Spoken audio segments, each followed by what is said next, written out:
with especially aggravated kidnapping. You're also charged with aggravated assault, and you're charged with theft of a firearm worth less than $2,500. You're talking about stuff that is not relevant. Hello and welcome to the Court of Public Opinion. I am the Recovery Addict, and boy do I have a case for you today. Why is the dog chewing on this guy? I think they have got the wrong guy there. Got the wrong guy, and the dog was biting him. He roughing him up quite a bit. There's a lawsuit.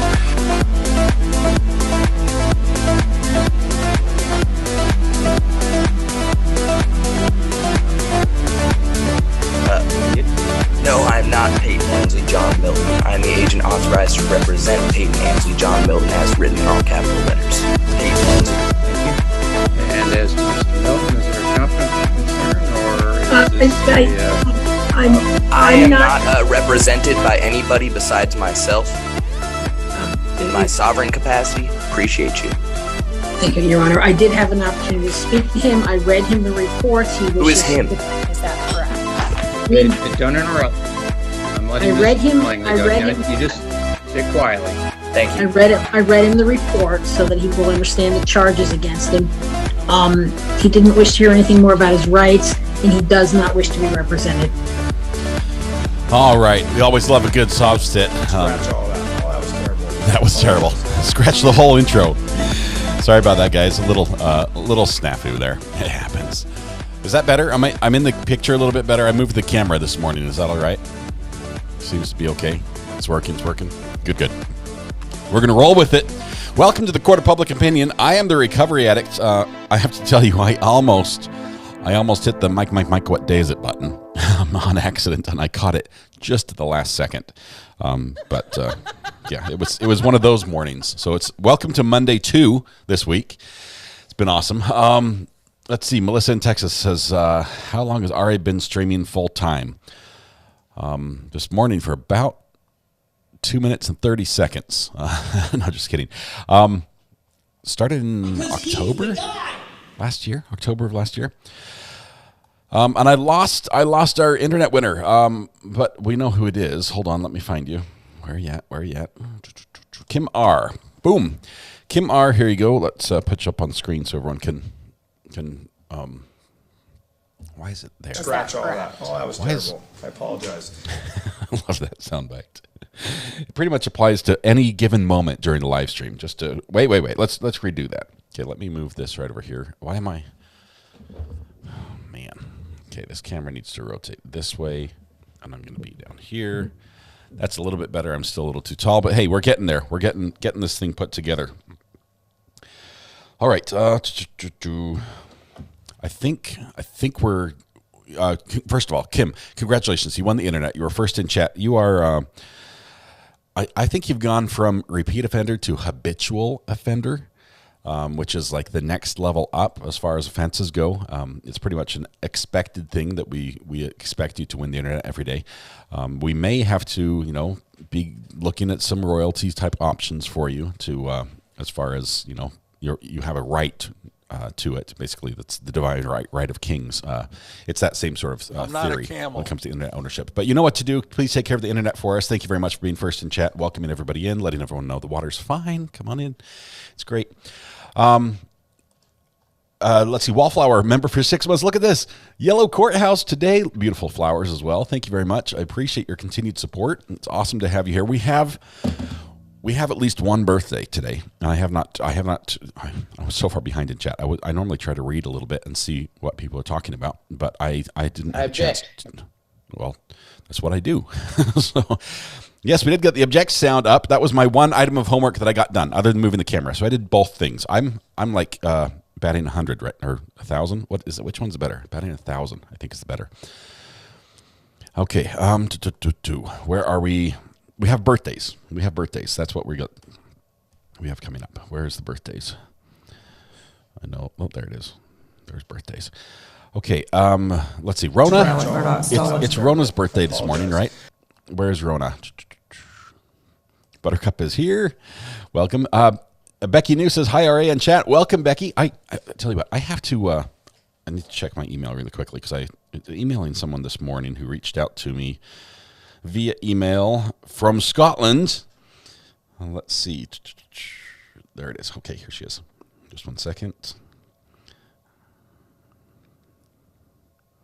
For the record, I don't consent to that. Oh, my goodness.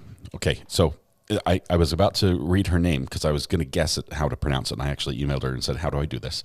But she says, my name is pronounced Ma with emphasis on the A, like ba, Ri, Mari. It's Gaelic for Mary, just Mary from Scotland will do, or Mary from Scotland. All right, so Mary from Scotland, first of all, thank you for emailing me, for reaching out, letting me know who you are. It's fun that we have that fun little connection, which we're not going to share right now, but I've never...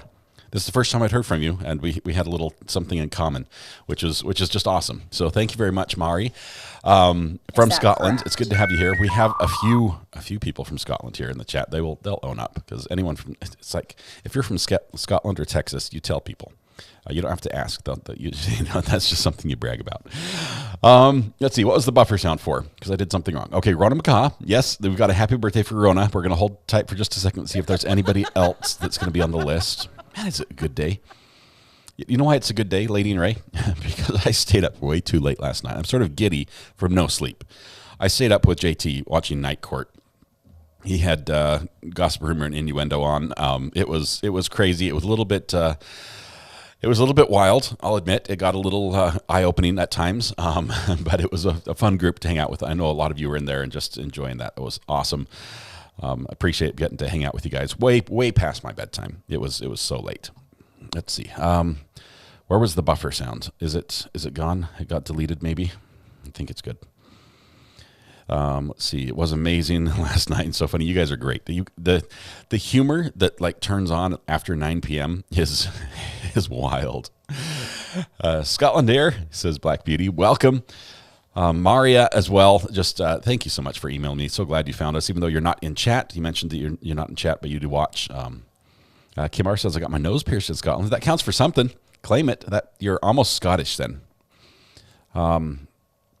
Matthew Harris. Look who finally dragged himself away from work to poke his head in the window here a little bit. Matthew, hope you're doing great. Let's see. It's Tuesday, so you've got a couple days before the new video drops. We're excited for that when it happens. Red Pen, yes, I got your package. I need to find a way to fix this for you, because Red Pen ordered two. They're not in here. I need to grab them. He ordered one sweater, and I think some mix-up happened because she got two sweaters in a different size. So we need to figure out how to fix that for you. So reach out to me on the side. For some reason, when you first told me that, it didn't connect, and now that I realize what happened, we have to fix it. There's the buffer again. Hang on. Okay, there we go. Samantha says, Rona McCaw, happy birthday. Little Weather Watch, happy birthday. And Ellie Veldman gifted a membership. Ellie, I missed it. I do apologize. I don't know who got it either. Whoa. My chat was way behind. Okay. Ellie, first of all, thank you for gifting a membership. That is just awesome of you. I appreciate that. We have just the most amazing community here. And so many have either gifted or received a membership. They know just how cool that is. Vivian says, hi, I'm from the Highlands. That's awesome. So you know what a real cow looks like up there in the Highlands with those Highland cattle. They're cute cows, not the kind of cows I was filming on Saturday. Very different, but they're also good looking. Okay, no Night Court spoilers, please. Haven't had a chance to watch yet. This whole working thing got in the way a little. I won't spoil it. It was a fun group, and apparently it's what happens every time. And I just haven't been able to poke my head in very often. I usually can catch the very beginning, but for some reason I just stayed up and didn't go to sleep. It was... Paw Prints at Matthew Harris Law, PLLC. I may need your services. What do you know about chicken murder charges? Think you can get me a plea deal, Paw Prints? Princess Buttercup. Looking for help anywhere she can get it after committing a foul offense. A foul offense, that's all I'll say. Let's see. Yes, I'm not going to spoil it. Apparently Night Court every night is that funny. I stayed up. I found myself, here's a confession, 2:30 in the morning.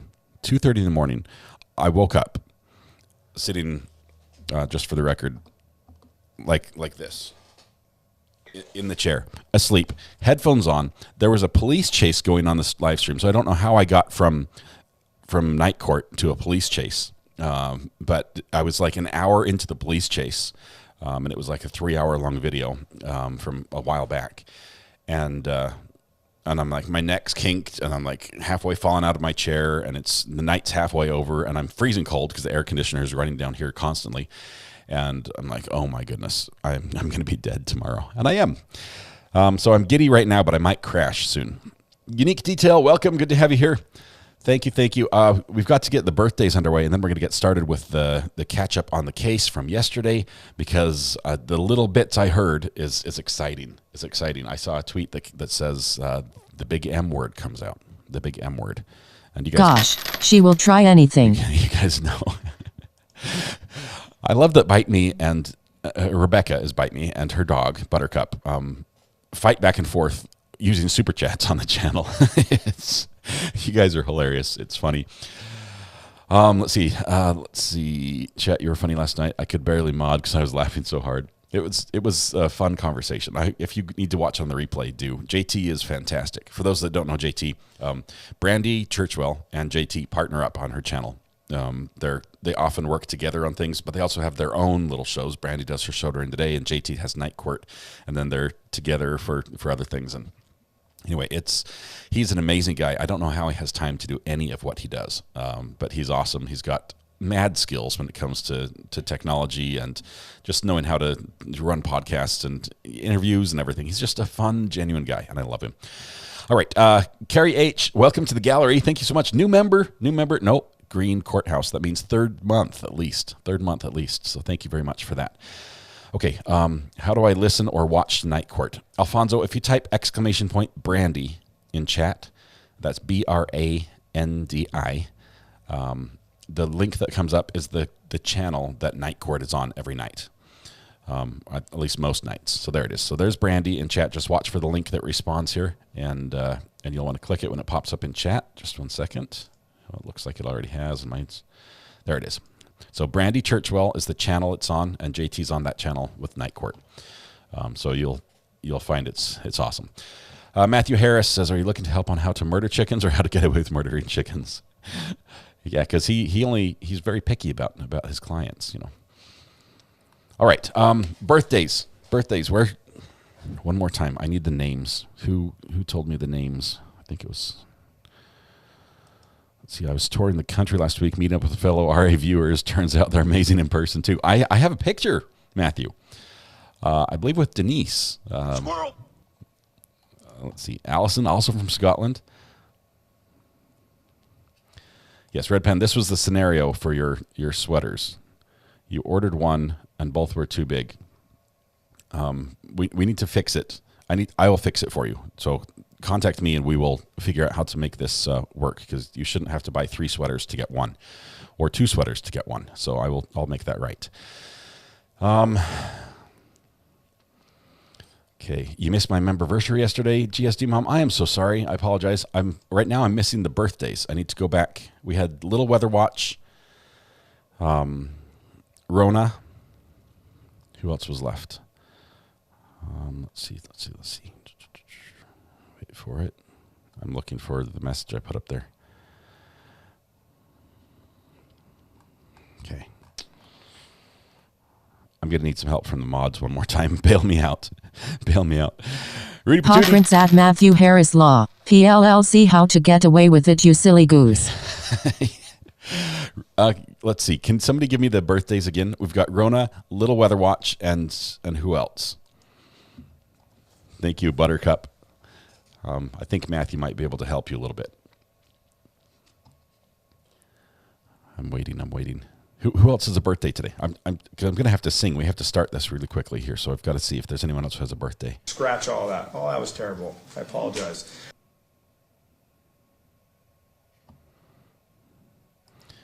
Red Pen, I don't want anyone to have any experience ordering any of my merchandise where they are less than thrilled with the outcome. Let me make it right. That's something I've.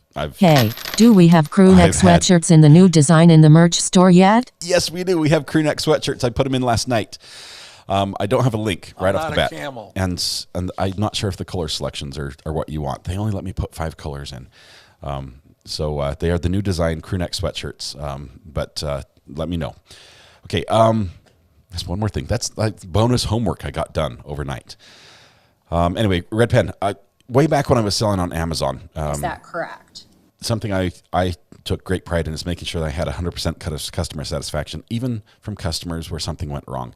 And it served me a lot because it helps me look at every interaction with a customer as from their perspective to make sure if I were that customer, what would I want to have happen? And sometimes even though it means that it cuts down from profit, it's resulted in me still having 100% positive feedback on Amazon after thousands of orders, and very, very few people can say that. But okay, there was a buffer. That's it. So just the two, just Rona and a little weather watch. Okay. All right. We'll give it a go. No water, and then we're going to start this video because we get caught up with the trial here. La la la la la la la. Okay. Happy birthday to you. Happy birthday to you. Happy birthday, Rona and Little Weather Watch. Happy birthday to you. I think I need to do another rendition, maybe not today, but in the style of somebody else. So I've done I did, what was it, Marilyn Monroe one time? That was a funny one. Yes, happy birthday to everybody who has a birthday. Hope it's fantastic. I know there are a million places you could be on your birthday, which are probably awesome. And we'll celebrate you and recognize you for the amazing person you are. And it's not lost on me that you choose to be here with us. And it's our honor that you are here in attendance. So thank you very much. All right. Let's see. Ghost peppers. My son grew ghost peppers and an entire one to show off. Big mistake. We'll post video later. I'm not sure if I want that video, Ivan. I mean, I can feel your pain from here already. I'm not sure if there's anything video related that I want to see about the after effects of eating ghost pepper. Matter of fact, the whole 12 hours after, I don't need any more information about that. Just tell me it was bad, and I will trust you, 100%. Let's see. Ola says, I sing out loud harmony with Scott. Happy birthday, Rona and Mini Weather Watch. Thank you very much, Ola. Appreciate that. Okay, we have, let's see. Amber says, happy birthday. RA still didn't say happy birthday to me, but a lot of you did. Thank you. Amber, was it your birthday today as well? I get it mixed up in my head, so I do apologize. Amber, just for you, I'm not sure if it's today, but let's do this. Happy birthday to Amber. Happy birthday to Amber. Happy birthday to Amber. Happy birthday to you. There we go. Just for you. I got that one. All right, we have to get started or else we're never going to get caught up. Are the crew neck unisex sizing? All these questions. Paula, I got married, so I had someone to buy clothes for me. Okay, I don't know. Every time I buy clothes, I have to hold it up and say, is this good? And she's like, I don't know if I can answer those questions, but I will look into it and see. We need a soundbite of Josh saying liar. I'll have to listen to see if it's a clean one. We'll listen for that one. I remember the soundbite. That was fun from the pre-trial stuff. Anyway, that being said, we're going to get started here with court. We're picking up right now with the afternoon of. Here we go. As everyone's filing in. This is the afternoon of yesterday because court has not started yet in Las Vegas. Please be seated. The jury's all present and counted.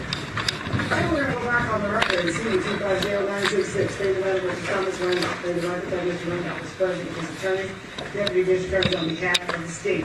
We both parties speak to the presence of our jury. Yes, we do. Yes, Your Honor. State, you may call your witness name. Carl,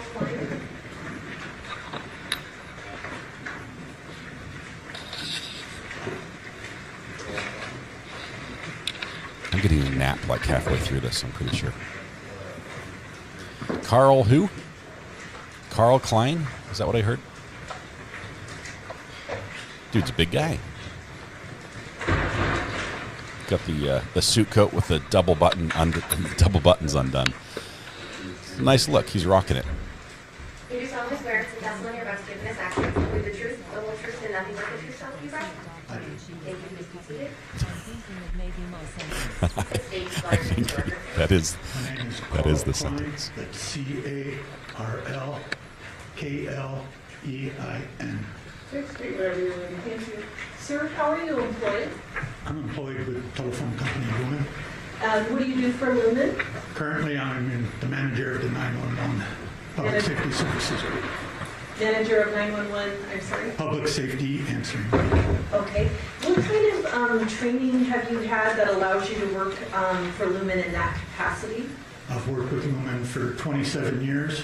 I started as a basic technician. I've worked my way up through 3 different levels of engineering, and then also did some supervisory work for that group, and now manager work. Okay.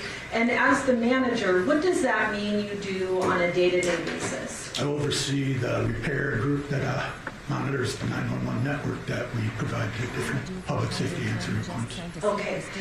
Would you be the person who manages the 911 associated with Las Vegas and the Las Vegas Metropolitan Police Department? Yes, my group does manage that. Okay, as well as other metropolitan areas? Oh, hundreds. Hundreds, okay. But certainly the one that encompasses Clark County, Las Vegas. Yes. So can you explain for the members of the jury what happens when an individual calls, picks up the phone and calls 911? What happens on the Lumen side? On the Lumen side, depending on which company places the phone call, because obviously it could be wireless, cell phone, voice over IP, or landline calls that could go over.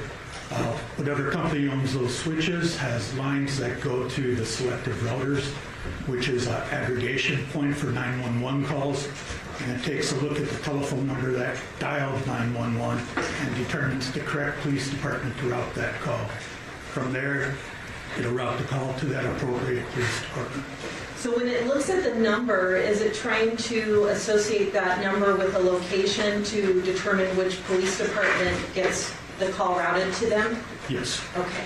And I think you mentioned in your answer that there's some variation, whether it's a landline, a cell phone, or VoIP? Correct. First, can you explain what VoIP is? VoIP is voice over IP phone services. It's a new digital service for phones. Okay. How long has that been around, approximately? 10 years at least, maybe longer. Okay. What are the differences in how the system deals with 911 of a landline versus like a cell phone versus VoIP? There is not much difference. The main difference is with VoIP or cellular phones, instead of sending the actual telephone number of the caller to the police department, they will send what's called a PANI, pseudo-ANI, other abbreviations, they're ESRKs, multiple definitions of that, but they send these pseudo-ANIs, which again is just a telephone number that is built in the database to say if a call comes from that telephone number, it will route the call that's associated with that PANI. Okay, and is that the same thing as, so you're trying to link it to a location? Yes. Okay. Does it show up different, like at metros, the police departments, 911 dispatch, if it's VoIP, wireless, or landline, can they see a difference, the dispatcher? They will after another part of the 911 call is after the police department receives that call and that telephone number. It will query a ALI database, address location information database, that provides the calling party's information for that. So with landlines, it will just give the name of the person that owns that telephone line and their address. With voice over IP, again, it'll show the company that provides the voice over IP service and whatever information they have associated with that call, along with the actual callback number of the caller. Okay. And wireless is basically the same as VoIP, where it'll query that database, but they, depending on what era this was, would also provide the information on who's calling, what wireless company is calling, and location of that caller using typically GPS coordinates. How about, is there any like difference in timing on how quickly any of those methods get to the service or get to the... No, they're typically within milliseconds. Okay. So then what's the next step after the person dials the phone, and then what happens after that? The call goes to the selective router over what we call ES trunks. Okay. And they're emergency service trunks, and there's a limit to how many trunks from each end office or operating switch that connects to our selective router. The selective router will do that lookup to determine which police department to call routes to. Then once they determine it, we'll send the calls to the police department over what we call EM trunk, or emergency management trunks. Okay. And with that call, the phone number and the voice goes to the police department. Their equipment then does that alley bid to determine the address, name, and owner of whoever is calling. Okay. Based on the telephone number that was sent to them. So the call first comes into Lumen. Lumen determines what the appropriate police department is based on the sort of location, and then it goes to the police department's dispatch, and then they can actually see a location that's associated with the number? Correct. Okay. What are things that can go wrong when someone dials 911? What would affect whether a connection is made or lost? There could be multiple things that could cause a connection to be lost. Typically, there could be trouble with the circuits. As I mentioned, the ES trunks that connect the end office to our selective router. There may be some sort of problem with their circuits, a fiber cut that's impacting that area or where that office is from, or other circuit type of things. There's also issues with the circuit that may scramble the telephone number, so that when that call goes to our selective router, we will not get information to properly route the call. Okay. When it's when there's something wrong with the circuit, the first problem that you mentioned, would that generally then affect a particular like geographical area within a city? Typically, yes. Okay. And then the second problem that you mentioned, would that be like geographically discrete as well, or is that different? It may be a little bit different. Every 911 trunk, in case the telephone number is garbled, has a default police department assigned to it. So any calls that come down that particular 911 trunk will This is from default last route night. to The court has not started yet predetermined this morning. Police department. That was agreed upon by the police department, that whoever owns the switch. And in that second instance, if it's kind of garbled for one police department, does it end up going to like another police department in the area, or is there some sort of like backup for that? There's a possibility it could go to a different police department, but it would get answered. I'm sorry? But it would get answered. Okay. It just wouldn't be the right police department. Okay. In the first instance where you said there could be a circuit problem affecting the area, so that would mean the call maybe wouldn't go through and the person would have to reinitiate a call? Yes.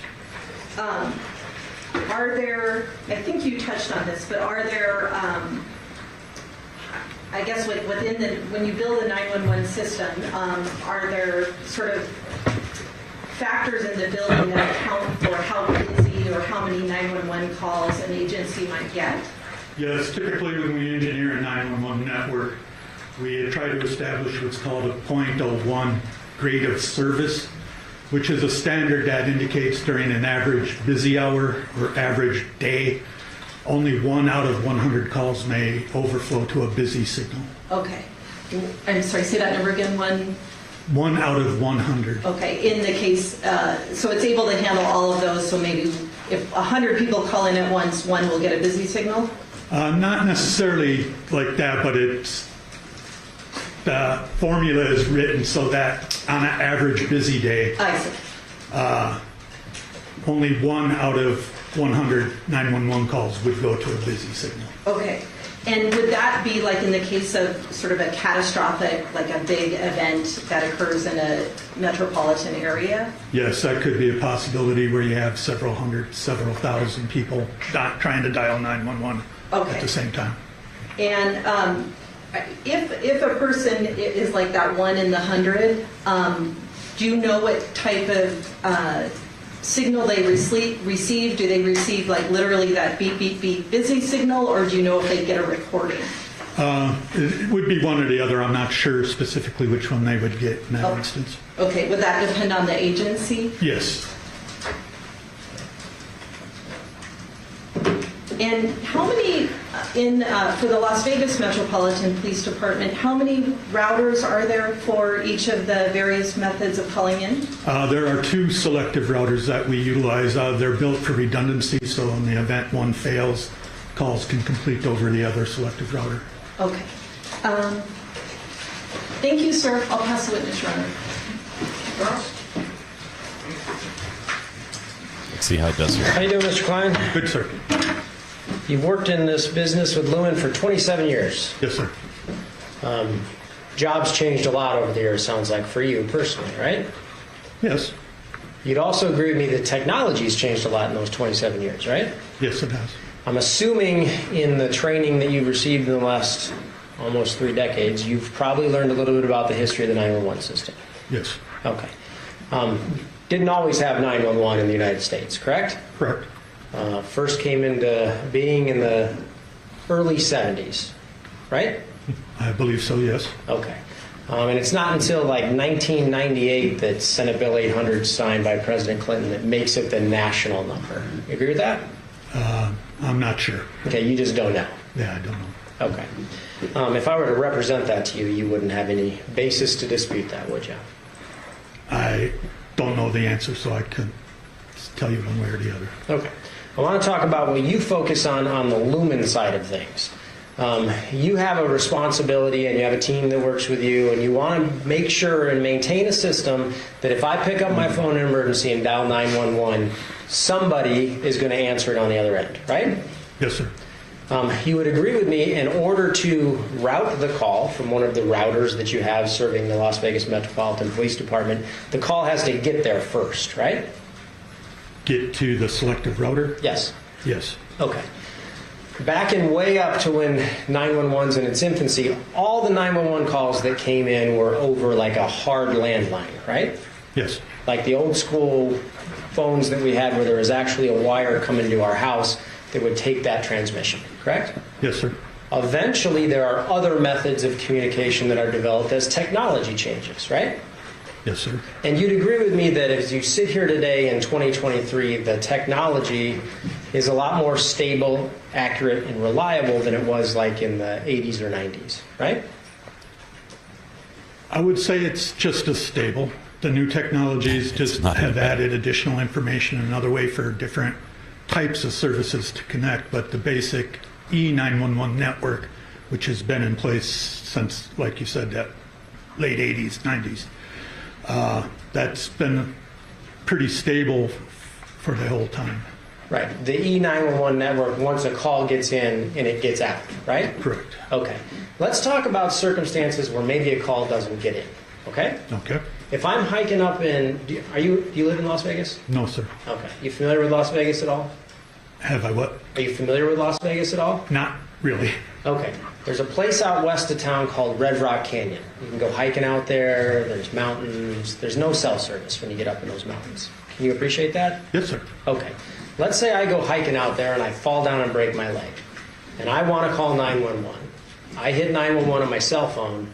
The call never makes it to your router, right? That's a possibility, yes. Right. So I might be calling 911 and your equipment with Lumen is sitting there waiting for it to come in. They just can't get it. Fair? Yes, sir. Okay. Between old-fashioned landlines and the cellular telephone example I just gave you, there's a technology referred to a few different ways, a few different times on direct examination. If I say VoIP, you know what I mean, right? I believe so, yes. Voice over, and you put it IP. Yep. The IP stands for Internet Protocol, right? Correct. Okay. Certainly you can understand and appreciate that the Internet has gotten a lot better between, say, the year 2000 and the year 2023. You know that, right? Yes. Okay. Voice over Internet Protocol is a call system where I have a subscription with some subscriber. Like, I'm going to give you a name. You ever heard of Vonage? Yes. Vonage is a voice over internet protocol subscriber, right? Yes, I believe so. Yeah, so like back in the 90s, 1998 to be exact, Vonage came into existence. Were you aware of that? No. Were you aware that between 1998 and 2003, Vonage didn't even offer 911 services to its subscribers? No, I don't. Okay. Would that surprise you? I don't know how to answer that. No, I don't. Okay. You don't really have any meaningful testimony to give us about the history and the accuracy of Vonage as a voice over internet protocol provider, right? No. You can just tell us what happens when a call actually gets there, right? Gets to our selective router from that provider, yes. Okay, so let's say it's 2008 and I have a Vonage service in my house. I no longer have a landline. That's my service provider to make an outgoing phone call. There were a lot of people like that, right? I don't know how many. Okay. Would it surprise you that there are people that had a subscription through Vonage and didn't have an old-fashioned landline? No, that wouldn't surprise me. Right. And if Vonage, the voice over internet protocol provider, goes out and they pick up their phone to make a call, not going to get to your routers, right? Correct. Okay. You mentioned some circumstances where a busy signal might be obtained by someone trying to dial 911. Remember that? Yes, sir. And you agree with me that if you're shooting forward in a perfect scenario, 1 out of 100 calls doesn't get through, statistically speaking. Do you agree with that? Yes. Okay. During a busy hour. Yeah, so even in the circumstance where everything's working the way that you want it to, the service providers are getting those calls out, they're coming to your routers, even in those circumstances, 1 out of 100 might not work, right? During a busy hour, yes. Okay. And during a non-busy hour, if my service provider is Vonage and I pick up my phone to utilize it, and Vonage is out, my internet's out, my voice over internet protocol provider isn't allowing me to complete calls, not going to get to you at all, right? Correct. So in that circumstance, 100 out of 100 aren't going to get through. Agreed? From the Vonage point of standing, yes. Okay. You're familiar with different types of busy signals, aren't you? Yes. There is what we call like the old-fashioned busy signal where I call a number and maybe someone's on the other line and it gives kind of a slow, steady beeping sound, right? Correct. There's also a fast busy signal, right? Correct. What causes that? Typically some sort of network failure. So it would cause that type of busy to... Right. So hypothetically, I pick up a telephone to dial 911 and I have Vonage. I might have a deadline, right? Possibly, yes. And if I call back again, the system's down, I might get a fast busy signal, right? I don't know what Vonage would provide if their network is down. But you'd agree with me, if their network is down, they wouldn't provide any call routing to Lumen, right? I would agree with that. Okay. You'd accept the possibility that a system can go down momentarily, right? Yes. Like I'm in the middle of a phone call with a voice over internet protocol provider like Vonage, and the system goes out, the call is just gone, right? That could be a possibility. Okay. And then later, system might come back online. You understand that's how that works, right? Yes, sir, it could happen. And then my phone could work, right? Possibly, yes. And it's also extremely possible that if my system's out, I try a call a couple times, by the time I try it the third, fourth, fifth time, maybe I get through, right? That could be a possibility. That's not crazy at all, is it? It could be a possibility. Nothing further. Sir, when you talked about how the system is sort of calibrated, so I think you said in a busy hour, 1 in 100 would, like sort of calling at the same time would get the busy signal. Do you recall that? Correct. Okay, and that's assuming like everybody making a call all at once? Possibly, yes. Okay. Are you any more likely to get the busy signal depending on what kind of method you're using, like landline, cell, or voice? All those companies should be connecting to the 911 network with that same PO1 rate of service. That's kind of the NINA specs for what's acceptable. Okay.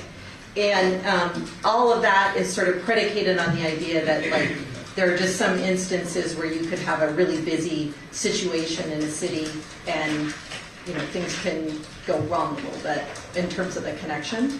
Correct. And if you do get that call, or if you are making a call, I think Mr. Tomchek was asking, if you're in the middle of the call, then you would be able to call back and possibly get the connection after that. Yes, that could be a possibility. Thank you. Any follow-up, Mr. President? No, Your Honor, thank you.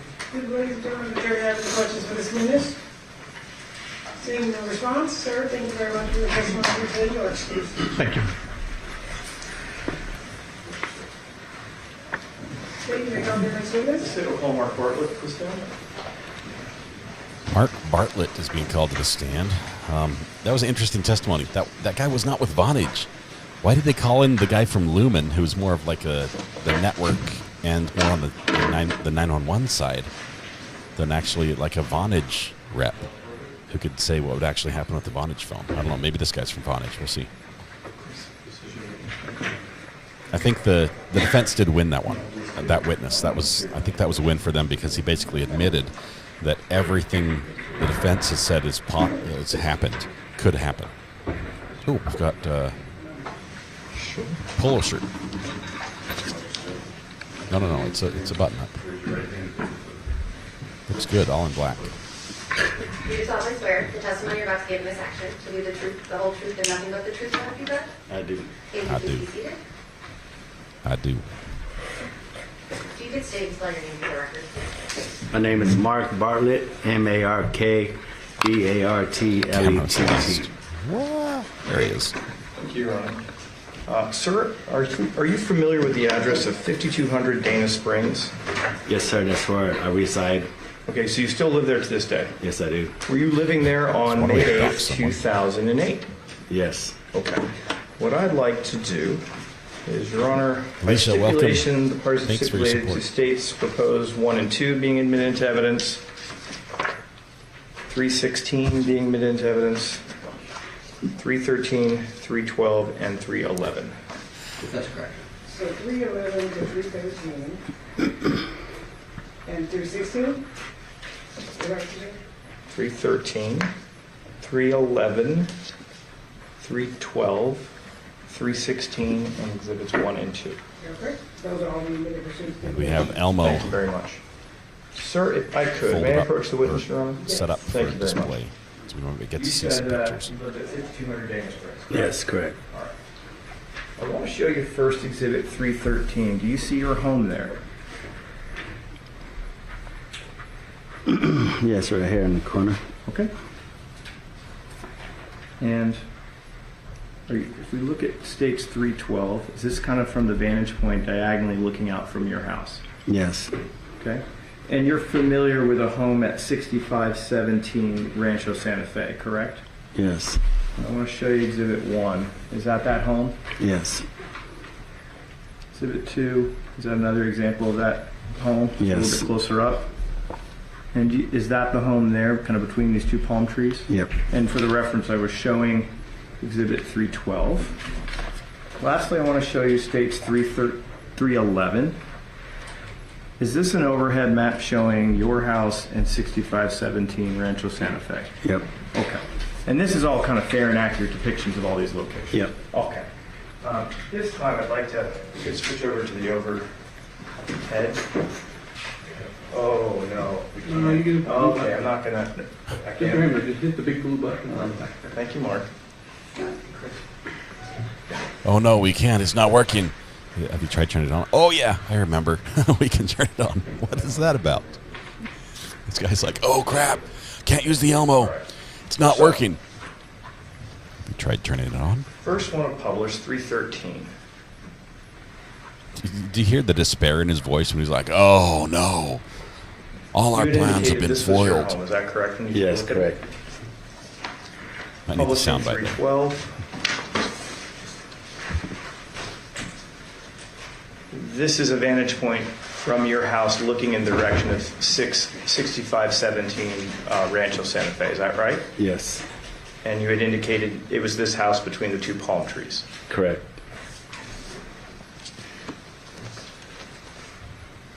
Publishing 311. This is an overhead, and I'll zoom out. Jaco, we need a price on This this is an one. overhead of your house and 6517 Rancho Santa Fe. How much does this Elmo cost? And you had indicated publishing 1 This is the 6517 Rancho Santa Fe house. Correct. And publishing 2, this is also another picture of that home. Yes. Okay. I want to turn your attention to that evening, probably around, I don't know, 8 o'clock at night, something along those lines. What were you doing that night? I was working on my car in the garage, the trunk area. Okay. What type of car were you working on? 63 Chevy Impala. All right. When you were working on that car, was your garage door up? Yes, it was. Was your car in the garage? Was it in the driveway? Where was it? My car is pretty long, and it, it like fits in there exactly. And I was like laying into the trunk. All right. Like across the batteries, working on it. Around 8:30, is there something that catches your attention that kind of causes you to look away from working on your car?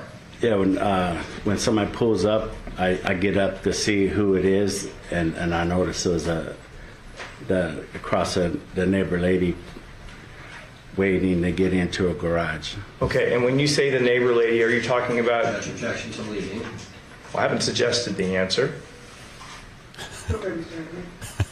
When you said the neighbor lady, what home are you referring to? The one, the 65... Publishing 2. This home? Yeah, the 6517, yes. All right. So you saw a car pull in around that time? Yes, I saw a car pull in.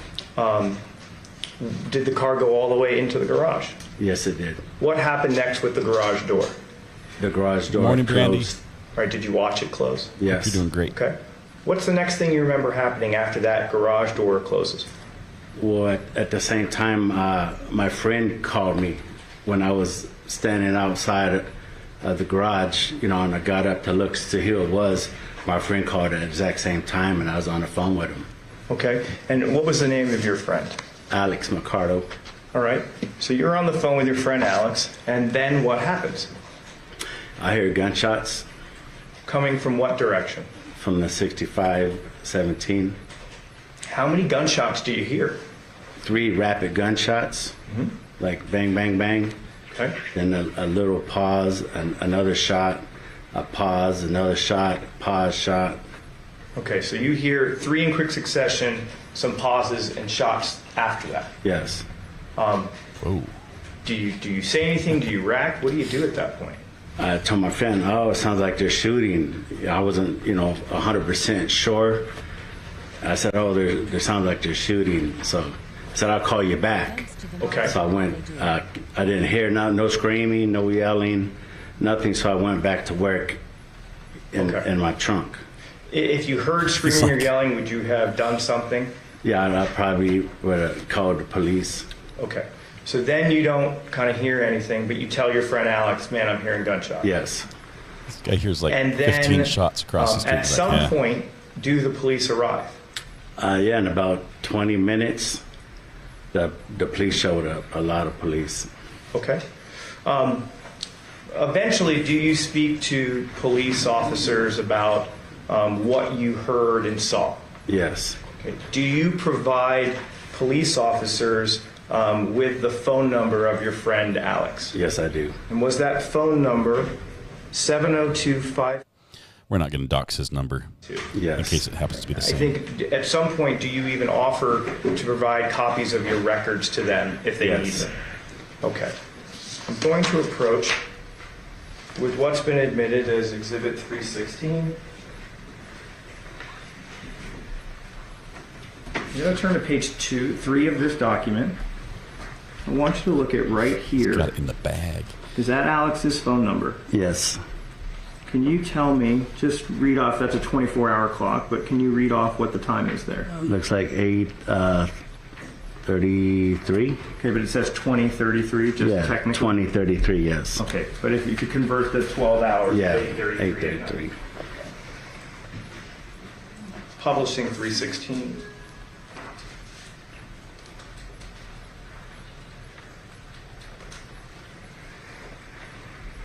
Please read out what that date is.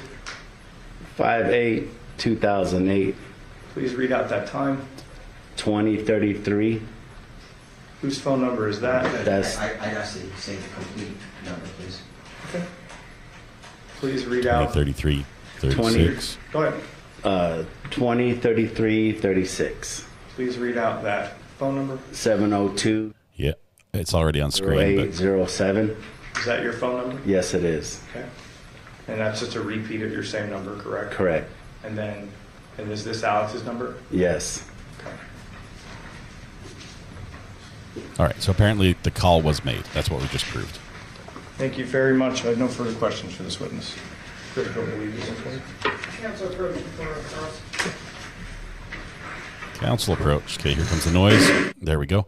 Okay, Brandy, welcome, by the way. For those that don't know, you really should. Brandy is amazing, absolutely amazing. She does a similar thing to what we do. Right now, we happen to be following the same trial. We haven't ever had the same trial at the same time before. Her schedule, she follows this trial, and she will follow it live through this afternoon and this evening. We end at the afternoon break, so we have this bit that we can watch in the morning, because a lot of us watch in the morning time for this group.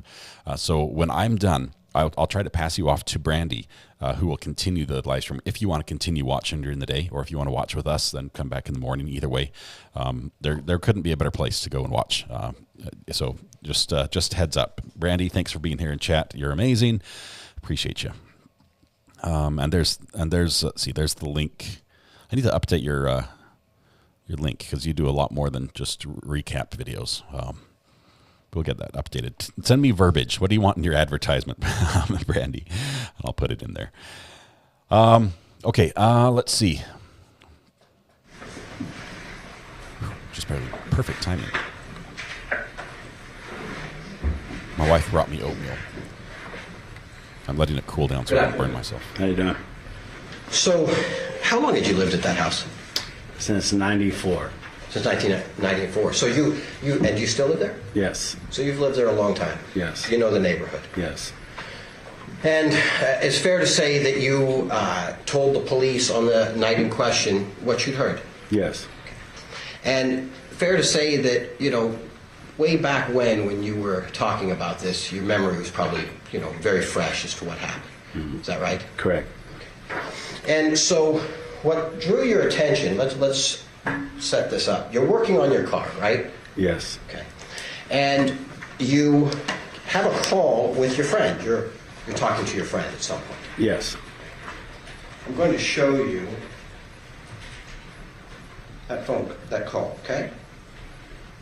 Do you see the call in orange on there, or yellow? Yes.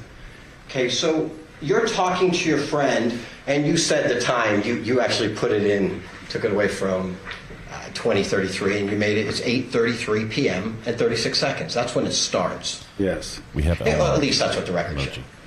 Is that true? Yes, correct. And the call that you have with your friend lasts for about 270 seconds, a little over 4 minutes. Yeah. Okay. You don't dispute that at all, do you? Now, while you're on this call at 8:33, 36 seconds, and talking to your friend, you notice the neighbor's vehicle show up and start to go into the garage. That was before my friend, the neighbor, pulled in the garage, and I got the call at the same time. Okay, so what you're saying is that simultaneously you see the neighbor's car and... Yeah, I get up, I hear the neighbor's car, I get up, see what it is, and then just right then my friend Alex called me. Okay. And do you remember previously at a prior proceeding saying you were on the phone and the car pulled up? Do you remember saying that? No. If I showed you a copy of prior proceedings and what you testified to, would that refresh your memory? Yeah, probably. Okay. Page from prior proceedings, page 93 and 94. Yeah. So I want to go through this really carefully so that we can see exactly what you said. Okay, if you could just read to yourself page 93, where you start with saying you're talking to your friend and your friend's name is Alex. Is that right? Yeah. Okay. And then just read to yourself 93, please. And let me know when you're done. I'd like this guy to take like 30 minutes. This is Okay. I'm going to turn to 94 and just ask you to read. It's almost petty. Portion it's of a that. tiny detail, but it's sort of important for the timing.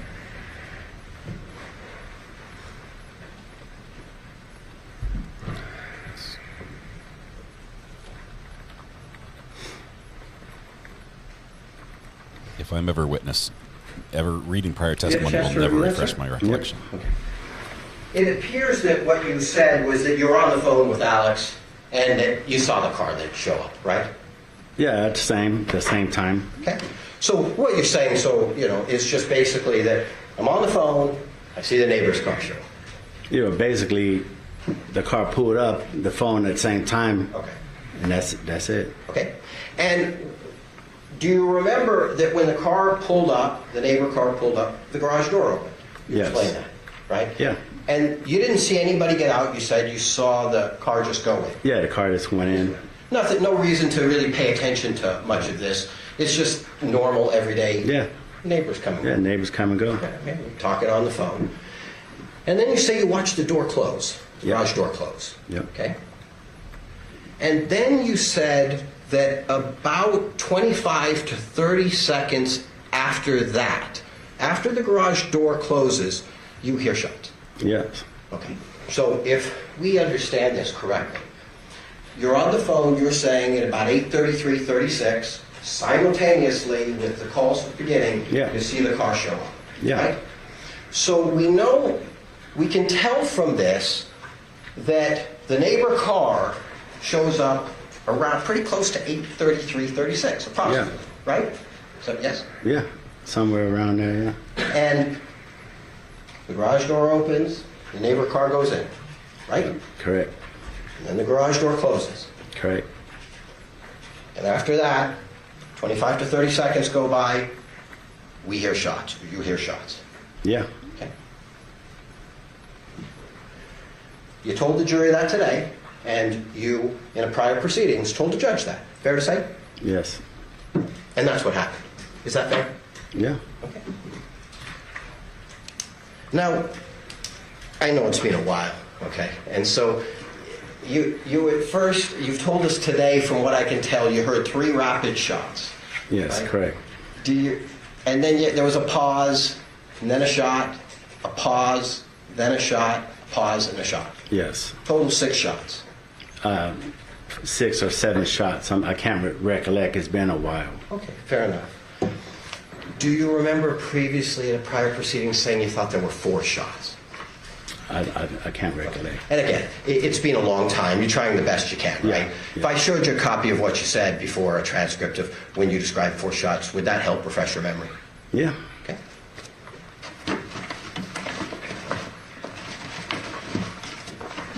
That was a little nervous glance over at the prosecution side after he said yeah.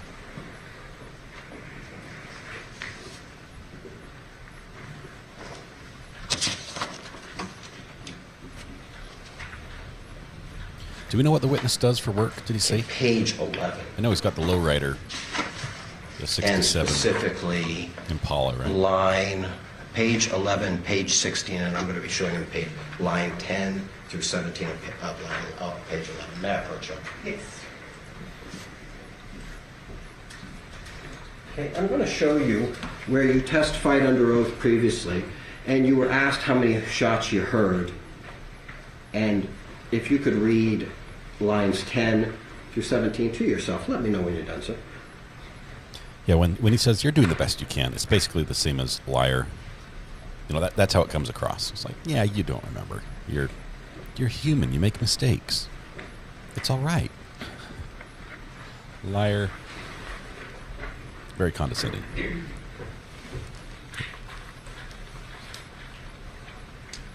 Are you done? Yeah.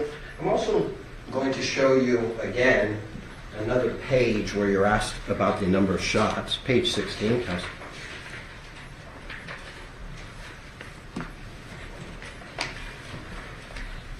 And if you could just read to yourself lines 11 through 16.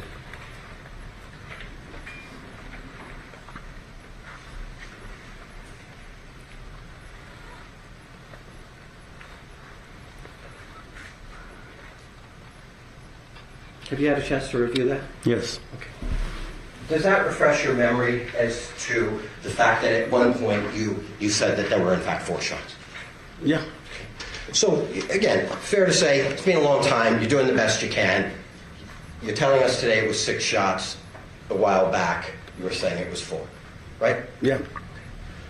You could have, obviously be mistaken as to exactly what you heard. Is that right? No, there's no mistake in gunshots. Okay. No, I misspoke then. I don't mean that you didn't hear gunshots. I meant that today you described 6 shots, but back then... Yeah, back then I was hit. Describe 4. I was just saying, what happened. You're doing the best you could. Yeah. Okay? People are asking you to remember how many bang, bang, bangs you heard. Yeah. It can be kind of difficult. Is that fair to say? Yeah. You didn't call the police when you heard this. I did not. Do you remember the night the police talked to you? You told them that you thought maybe it was firecrackers. Yeah, somebody said it was kids or something, there was play around, right? Stuff like that. But then you also have said that you knew somebody's blasting. You kind of said, yeah. You've been around. I think you even described it. Look, yeah. I'm a little streetwise. I know I know gunshots when I hear it. Correct? Yeah. Yes, correct. And you told your friend they're blasting, and when you hear them blasting, it probably caused that end of the phone call. Is that fair to say? Yeah, I said I'll call you back. Okay. So once you heard the blasting, you told your friend, I'm going to call you back, just to make sure you're safe and everything. Yeah, just kids heard any screaming or anything like that.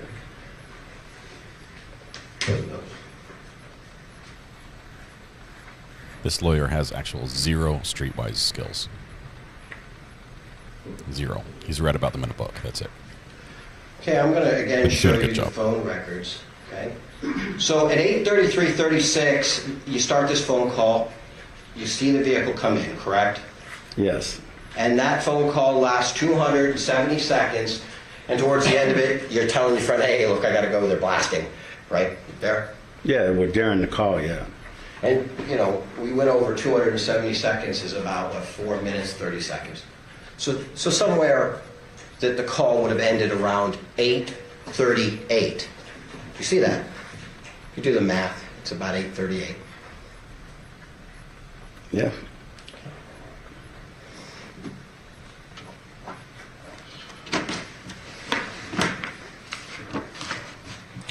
You also said today that you thought police showed up about 20 minutes later. Yeah. Okay, again, you didn't have a watch, you're not timing how fast the police show up. It's just you try to do the best you can. Is that right? Yeah, just a guesstimation. Okay. So you would have thought sometime, just in your, as you call it, guesstimation, sometime 20 minutes after 8:38, the police are going to arrive. Right? That's what you thought. Is that right? Yeah. Okay.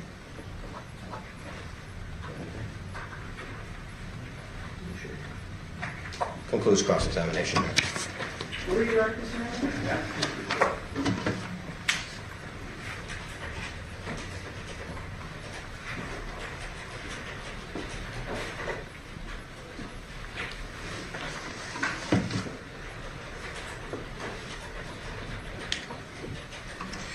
Remember on cross-examination, you were asked about the timing of seeing that garage door close and then hearing the shots. Do you remember that? Yes. And you believe, I think you had said, you heard the shots just a few seconds after the garage door closed. Is that right? Yeah. No, Judge. It was pretty quick. 30 seconds. I would ask you not to leave. And that is not what the testimony was. Okay. Well, there was a lot of questions back and forth about whether it was at the same time. So this jury will remember the testimony as they remember it to be. Okay. Well then, how about this? I'm just going to read for completeness, page 94 of the prior proceeding. Well, you're not going to read it into the record because he didn't say he didn't remember. Okay. Well, what did you say? What do you remember saying at the prior proceeding about how long after the garage door closed did you think you heard the gunshots? It was. I thought it was right away. Probably like 10, 15, 20 seconds. I thought it was right away. Okay. Did you state previously it was like right away? I would say within 20 to 30 seconds. Yes. Okay. Judge, if you could just, I think Mr. Hammer just made a mistake. If you could just read that sentence correctly. I'm sure he didn't read it directly. Okay, I'll read it again, page 94, lines 18 and 19. Now he's reading. It was like right away. I would say within 20, 30 seconds. I'm sorry, what did I say? Sorry, that's my fault. I did read it wrong. My apologies. All right, 25, 30 seconds. Okay. So you believed it was right away after seeing that garage door closing? Yes. Okay. And was this at the beginning of your phone call with your friend? Yeah. Okay. And you said this happened around 20 minutes later the police show up? Yeah. Okay, so if your call started at 8:33, if you add 20 minutes, that would put it at about 8:53 at night? Yes. Okay. Thank you. No further questions. Okay, ladies and gentlemen, the jury has any questions for this witness? Okay, seeing no. Oh, ma'am, if you can write your question and make sure you use your jury number, not your badge number. We've switched over. I'm sorry. We have a question from the jury. I will give you another number. Remember. We have a question from the jury. I think we need some sort of celebration for this. Whoa. Judge, that was uncalled for. There was, I guess they did approach, so. Why does the judge have to like crawl over a desk to talk to everybody and everyone else could just stand there? I think all the lawyers should have to like hike themselves up on their desk, like jump up on the bar on the side and then sort of lean forward to the judge so she can sit back in the chair and just discuss things that way. We have a jury question. Did you ever notice a car or see anyone else approach the Randolph house minutes before they arrived at 8:33 p.m. on May 8th? No, I did not. Okay. State to you and they follow up based on the jury questions. No, Your Honor. Ms. Wong? No. Okay. Do you, ladies and gentlemen, jury have any further questions for this witness? Okay. Seeing no counsel, you're excused. Thank you very much for your testimony here today. Okay, so that was an insightful question. Next with the drummer will be playing a video. I think we need to set up the speakers, but then we can roll. Okay, are you playing the video when he starts, or does your health have Well, I would some- like a chance to test out the audio, and it would be hard to do with 12 members in the box. He should not be. All right, ladies and gentlemen, we have to take a brief recess so we can make sure we have all the audio equipment set up for you. Okay, so- During this recess, you must not discuss or communicate with anyone, including fellow jurors in any Here way comes that big long regarding word this case or judge matter, says. either by voice, phone, email, text, internet, or other means of communication or social media. You must not read, watch, or listen to news or media accounts or commentary about this case. You must not do any research, such as consulting dictionaries, using the internet, or using reference materials. You must not make any investigation, test the theory of the case, recreating the aspect of the case, or in any other way investigate or learn about the case on your own. You must not form or express anything regarding this case or its comments made to you. Ladies and gentlemen, it is 2:40. We'll be in recess till 2:50. Bye. All rise for the jury. 15-minute break. All right, so we're going to skip through this. Okay. We're going to skip through this just briefly. Let me. First of all, this is what I heard. The next witness has a video intro. It's like a boxer coming into the ring.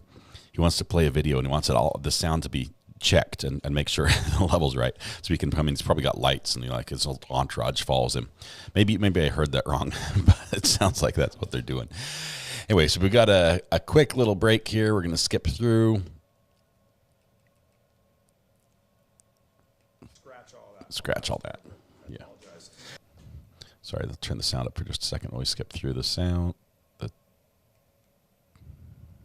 Okay, let's see. Is that where are we at?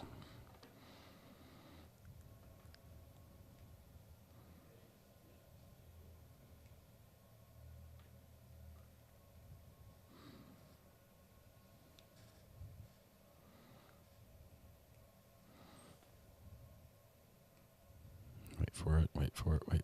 There we go. Okay, here we go. All right, we fixed it. Let's play that here. They called the case again. Now we're back. I object. Yes, Your Honor. State in front of the next witness. Cliff Moss.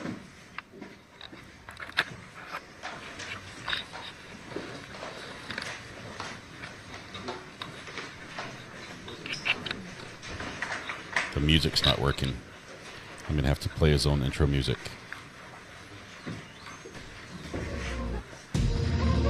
Here he comes.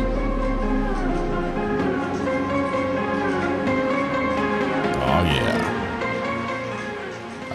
I think every witness should have their own intro music. Anyway, we'll cut that out here. Guys, we're trying to be serious here.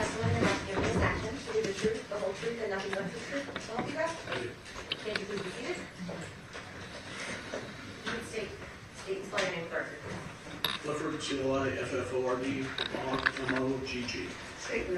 Thank you, Your Honor. Sir, how are you employed? I was a detective with Las Vegas Metropolitan Police Department Homicide Section. I've been a police officer for over 35 years. Was with Metro for 27 and a half. And the last 20 years I was assigned to the Homicide Section. And when did you retire? Last Thursday. So it hasn't been a week. No. It's supposed to be on you vacation. were employed at Homicide in May of 2008. That's correct. Over the span of your career, how many crime scenes do you think you've been to? All of them. 600 to 900. Okay. And of those, how many would be homicides? Oh, homicides would have been 600 to 700 minimum. Okay, and then crime scenes in general? I couldn't even begin to tell you. Over 35 years, hundreds. Okay, and prior to Homicide, where were you All assigned? those numbers have been the same. When I first came to Metro, I was in patrol. From there, I went to a problem-solving unit. After that, I was assigned to the career criminal section for about a year. After that, I went to robbery for about 3 years, and then the homicide section. Can you explain to the members of the jury how homicides are investigated, the way the rotation works amongst the detectives? So with the Metro Police Department, we currently have 24 detectives assigned to homicide. So there's 4 squads, 6 detectives in each squad, and a sergeant. We have a lieutenant that oversees the entire section. When a call for a murder comes in, within each squad, there are 3 two-man teams. So the rotation just goes, if you pick up a murder this rotation, then the other 2 guys on the squad will pick up one the next time, and then the next time, the next 2 will have one. So it's just random, sort of, once you get a case, that team goes down, and then the next team takes the next case. That's correct. Were you part of the group that responded to 6517 Rancho Santa Fe Drive on May the 8th of 2008? I was. And do you recall approximately what time it was that you got there? So the actual 911 call was 8:45 p.m. By the time the officers secured the scene, detectives from the general assignment section or major crimes goes out there. They start to get things ready for a brief, and they call us. I believe that we got there somewhere in the area of 10 o'clock, maybe a little bit after that, p.m. Okay, and amongst homicide detectives, wherever you happen to be at that time, you're notified of a homicide, and if it's your turn to respond, then that group then just shows up at the scene individually? That's correct. In this case, it was my lieutenant, Lou Roberts, my sergeant, Rocky Albee, and then there was 4 detectives, myself, Dan Long, Dino Kelly, and my partner, Ken Hardy. And I think you touched on this in an earlier answer, but once, by the time homicide is there, patrol has already responded and locked down the scene, essentially? That's correct. And they're responsible for putting up tape and making sure the scene isn't disturbed after they sort of clear it for safety reasons? Yes. When you arrived, were there any medical personnel there? I don't believe so. They had already gone by then. Okay. And so what was your responsibility with regard to this investigation, primarily? So the first thing that the squad does once we arrive is we decide who's going to do what, who's going to do the crime scene investigation. In this case, that was Detective O'Kelly. And then the other detectives would be assigned various jobs, whether it's to interview witnesses, interview potential suspects. In this case, myself and Detective Hardy, my partner, were assigned to interview Thomas Randolph. And do you remember where Mr. Randolph was when you responded on the 8th? I believe he was in the back of a patrol car. Okay. And did you approach Mr. Randolph to see if he would be willing to be interviewed or talk to yourself and Detective Hardy? I did. Once I arrive and we get briefed, I always make it a habit to go up and talk to the people that I need to interview, just to introduce myself and my partner and let them know what's going to be going on from there on. At that time, or either before or after that, would you walk the scene and make any observations prior to doing the interview? Yes. And did you do that in this case? We did. How long do you spend on that initial walkthrough? So prior to doing the walkthrough, I believe I met with Mr. Randolph and obtained his consent to search his residence and explained to him what I was looking for and what I needed his consent to seize. And he consented to the search? He did. Okay. And so then you walked the scene with other detectives? Yes. And what were your observations just generally of the scene?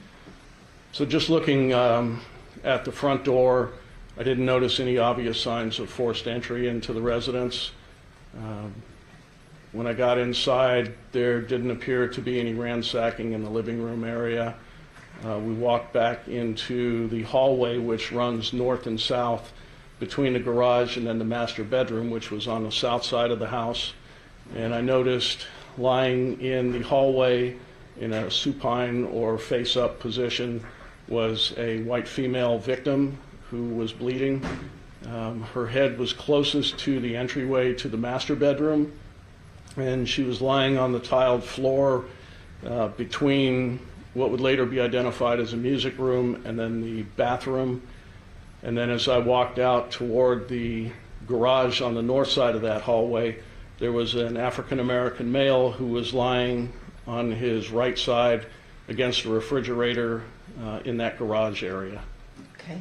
And so you would have walked through the scene, made those observations, and then at some point after that, do you and Detective Hardy meet with Mr. Randolph at homicide? We do. Okay. And is he taken there by you or by patrol, or do you remember? I don't recall if we gave him a ride to the office. I know we gave him a ride from the office back to his residence, but he may have been taken to the office by patrolmen. I don't remember. Okay. And when you get to the homicide offices, it's just yourself and Detective Hardy who interview him at first? That's correct. And do you remember approximately what time it was the interview may have started, or would it be time-stamped on the... It will be on the video. It should also be on the audio, but I know that if I obtained consent to search his house at approximately 11 p.m., that it would have probably been close to midnight, maybe a few moments after midnight into the morning of the 9th. Okay. When he was doing this interview with you sort of from the 8th into the 9th, was he in custody or was he free to leave? He was not in custody. He could end the interview whenever he wanted. He was not read Miranda because at that point he was not a suspect. He was merely the relative of one of the victims, the female victim. Okay. And Your Honor, well, actually, Detective, I should ask you first. That interview was recorded? It was. And transcribed? Yes. Your Honor, that interview is memorialized in the state's proposed 314, which I move to admit and publish now. No objection. Any objection to 314? No, Your Honor. 314 will be admitted and can be published. Here we go, full video. You guys, the songs are too good. I'm cracking up.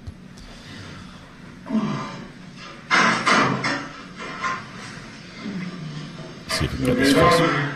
Oh, good. This is my part.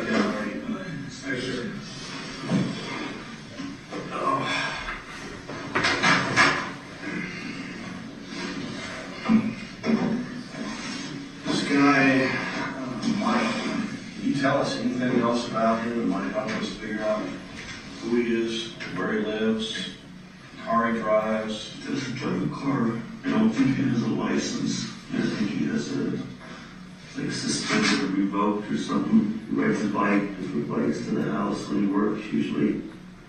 Or I'll pick him up, drop him off. He lives in those apartments by the golf course. Anyways, if you go over the freeway again and you turn right. You know which apartment? Like when I take you back home, can you? Yeah, I don't know the numbers on there. Okay. I talk to his aunt and uncle all the time. They seem real nice, just on the phone. I've met his uncle a couple of times. Do you know their phone number? Not a fan, but it's on one of the phones. Okay. What's your phone number, Tom? This is embarrassing. I don't know if we just changed it.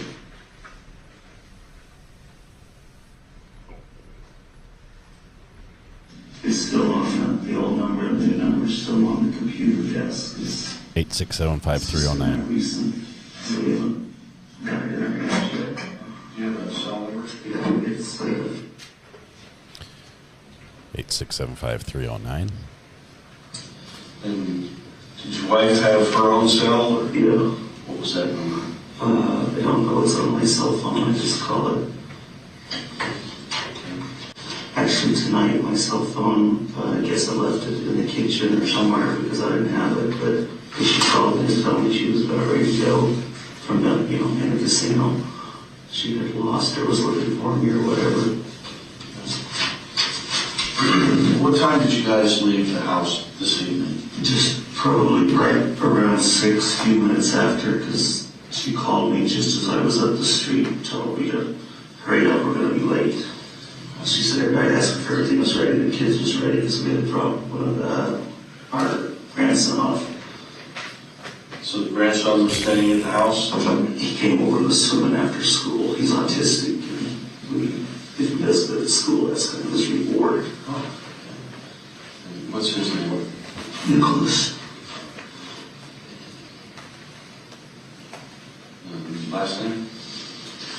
It's, I don't know, I've learned that a couple of times. It's some Italian name, but Bayer is my stepbrother's name, new married name.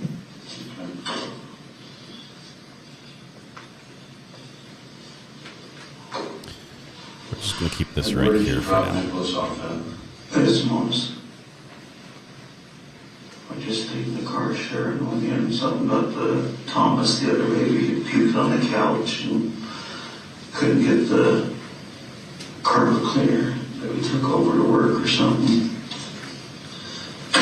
What's your daughter's name? My daughter's name? Yeah, where you dropped Nicholas off? Sharon's daughter, Colleen, C-O-L-L-E-E-N.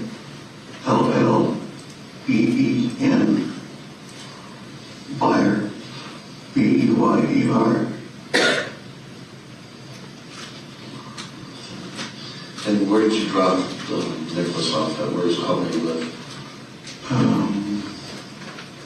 Roughly. Severance, does that make Elkhorn or Severance or something like that? It's on the other side of 215 if you go to Jones.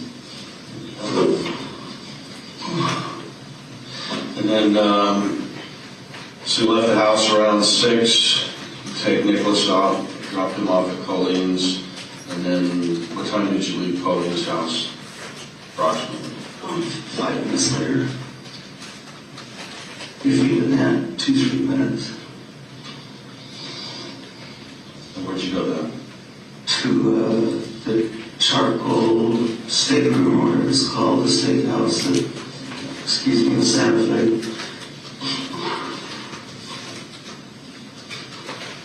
Chicken and lobster for her Mother's Day. And just driving time then from Colleen's to Santa Fe, or just stop somewhere else? No, just straight to. What time did you leave the Santa Fe? Take it out. I think we got gas. I think we got gas on the way. I can't remember. Yeah, we did. We got gas just around the corner at that mobile. Because we were leaving early in the morning. As she said, the gas would go up there, which probably will. And that's the mobile station by the Santa Fe? Or up by Colleen's? No, it's by our house there when you go around that corner. I think it's a local station. It's something like.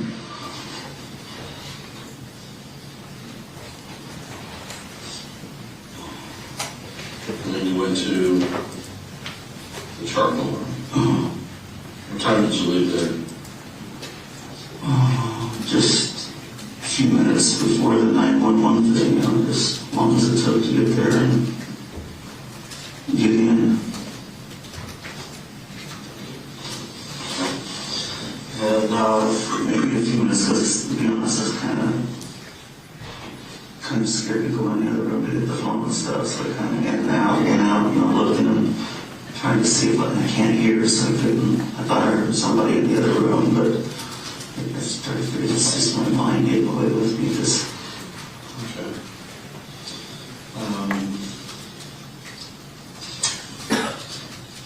And Mike, you first met him about 4 months ago? Yeah, 4 months ago.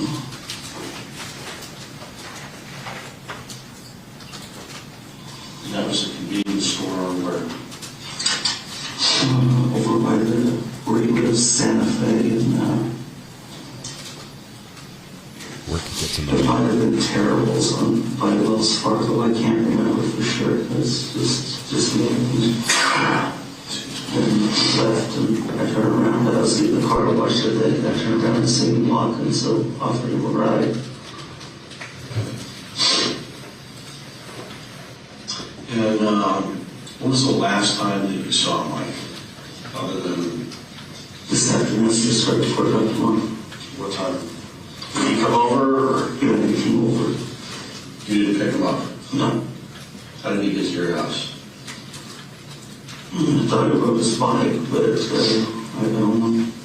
He was just at the door. We was going to go look at jet skis and stuff today, and just kind of, and actually was going to work a little bit in the backyard, but I just got tired from the drive and all the shit going on in Utah. My dad's stroke and mom's surgery and stuff, so. What time did he come over today? 3:30 maybe. Yeah, Sharon said Nicholas would be there at 4, so I had to hurry and get ready and do what I had to do. When you came over this afternoon, what was he wearing?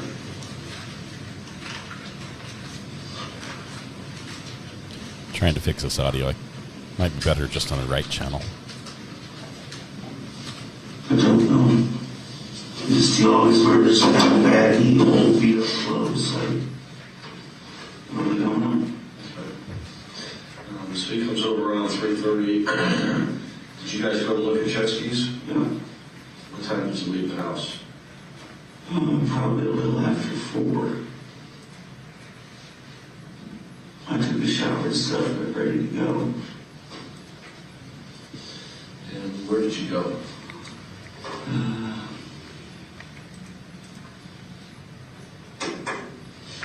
I was going to go to the bank, and I missed the exit. So we turned back around, and then decided I'll just go to the bank tomorrow, not a big deal. I'll go later or something. And which, did you go look Let me see if we can get some closed caption out here, because this is just awful. The Kawasaki place, got bids on him. He was looking at a motorcycle, and we walked over to the Honda place and just looked at some, across the yard. Over there on Rancho? Is that the one that runs in front of that casino that goes up to Ann? Yeah. Okay, yeah. So they got the Kawasaki dealer on one side. Yeah, that's the lost channel. We went in there, it was in there probably half hour, 45 minutes. Not available. Because I told him I was going to maybe buy 2 jet skis this weekend. I was going to go check one out and see if it beat my back too bad. If it did, maybe buy one shirt, so I wanted to get some. What time did you get back home? Just within minutes of 6. And was Mike with you when you got back home? No, I dropped him off at there's a gas station. We was coming back, and just wanted to go to his girlfriend's, but I didn't have time to do that by we're staying out at the casino, one of the station casinos, but there's a hotel up there.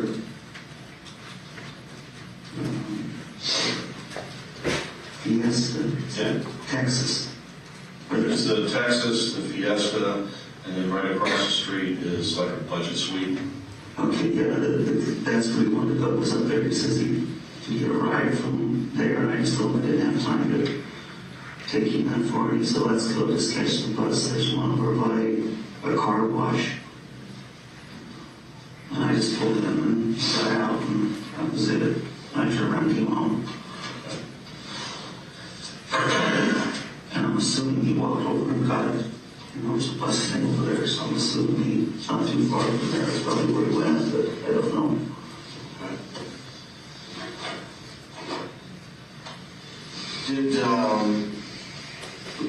Did he have a key to the house? No, he did it one time, but not, to my knowledge, he didn't. You said you did it one time. Did you have the locks changed, or? No, what happened is we had a bunch of keys, sure, and all these damn keys in the wall, and they hadn't fixed nothing. I mean, they hadn't fixed it. And the mailbox key broke, so the mailbox broke, and the man told us to just leave it open, and we could buy a new lock and save $50. So we had a bunch of old keys like that. And I had a bunch of old keys just from different houses, but we went through them, they didn't fit nothing, so I put a bunch of them away. And he said he found one and gave it to us, and I threw it up on the, before we left, he said he had found the key, and it wasn't his, and said, when I didn't say it was ours, he just said he found the key, and I said, well, bring it over, it might be the one I lost for the door. We got two made. We got a bunch made, but they didn't work. They're not quite long enough. And we keep it for the kids in the swimming pool. We're afraid they'll get in it, so it's got one of the double. You got to have a key for both sides. So when they're there, we take it out and lay it up on top of the light there. But Nicholas is, even though he's autistic, he's getting pretty smart. So we had another one, and it's a shed too. And a lot of times I'll just leave it in my pocket. I'll forget or leave it in the door of the shed. But he said he found one. And I know we have two because we quite often we can't open the door because we can't find the fucking key. And it's because one of us put Sharon is just really forgetful. She is. But When was that? Did you get it back to you? Before we left. Today? No, before we left for Utah. Over a week ago or so. I insisted that he bring it over. He brought it over. He said he'd come get it right now if you want, but it was like late at night. He's asking us to bring it over in the morning and we see if it fits. And he brought it over and it fit. One of they borrowed some money and told him I just didn't have any, which wasn't true. I did, but it just getting further and further in debt. Every first he was good about borrowing and paying him back. How much did he owe you? $300-400 maybe. But he's just got his, well, I'm assuming he just did, because like I said, I don't know. He was taking a class for masonry, to become a bricklayer? Journeyman or something, union, to become in the union. And he would go to work and stuff down there, and actually showed a piece of paper that says report on such and such day you get your card. And he said once he got his card, he'd be making some good money, so he was going to put some brick in the back, because they're building new houses back behind our house, and Sharon's from Stackett, which wasn't a problem until the house next door sold, and then they started building those, so he was going to put the brick in for us. And so I loaned him a little money and, figured he'd just come off the brick at the end. And he works, and he goes over our house all the time. I mean, he's a really always working. I mean, he's not very good at what he does, but he's there. You can usually, if he says he'll be there at 10, he'll be there at 10 to work and stuff. And it's just been easier than. So who? Apparently, the Mexicans hiring these Mexicans to move in and out, move things around, and to work in the house. And I like him. He's like a really nice guy. He talked a lot of game shit and stuff, but, from other states, Florida, and wherever he's from. And I think he has some warrants out, but I don't know. Okay. So who knew you were going out this evening? Colleen, Mike, everybody at Sharon's a phone bug too. Everybody that talked on the phone, I'm sure she told them. But nobody that was in our house, as she talked on the phone, was there. All right, what I want to do is just take a tape statement so that we can get all this transcribed and have it for the report. All right, we'll just cover basically what we just talked about, how long you've known Mike, how you met him, and we'll go into what happened this evening. Operator, Detective Stephen Long, Payment 5096, conducting witness interview under number 080508-3131. Name of the person giving the statement, last name is Randolph, R-A-N-D-O-L-P-H, first name Thomas, middle name Williams, white male, DOB is Social Security numbers. His home address is 6517 Rancho Santa Fe, Las Vegas, Nevada 89130. We're about to get subtitles. His cell phone number is. Interviews being conducted at the ISD building on 4908 at 0029 hours. President myself, Detective Harding, P number 3031, and Thomas Randolph. Thomas, do you understand the statements being recorded? Yes. And you understand that we're wanting to talk to you about the incidents leading up to what happened in your house this evening? Yes. Right. You had told us that you had employed a person by the name of Mike, is that correct? Yes. Can you describe Mike for us and any names that you know him by? Just Mike. Michael, I think his last name is Miller or Milner or something like that. How old is he? He said he was 38, but I don't know how old he is for sure. He's got a bunch of kids, and according to their ages, that would be about right. Probably 38. And do you know where he lives? Sort of. He lives in the condos down Lake Ann Street. I don't know what's on there. I know which one it is. I don't know the number. Okay.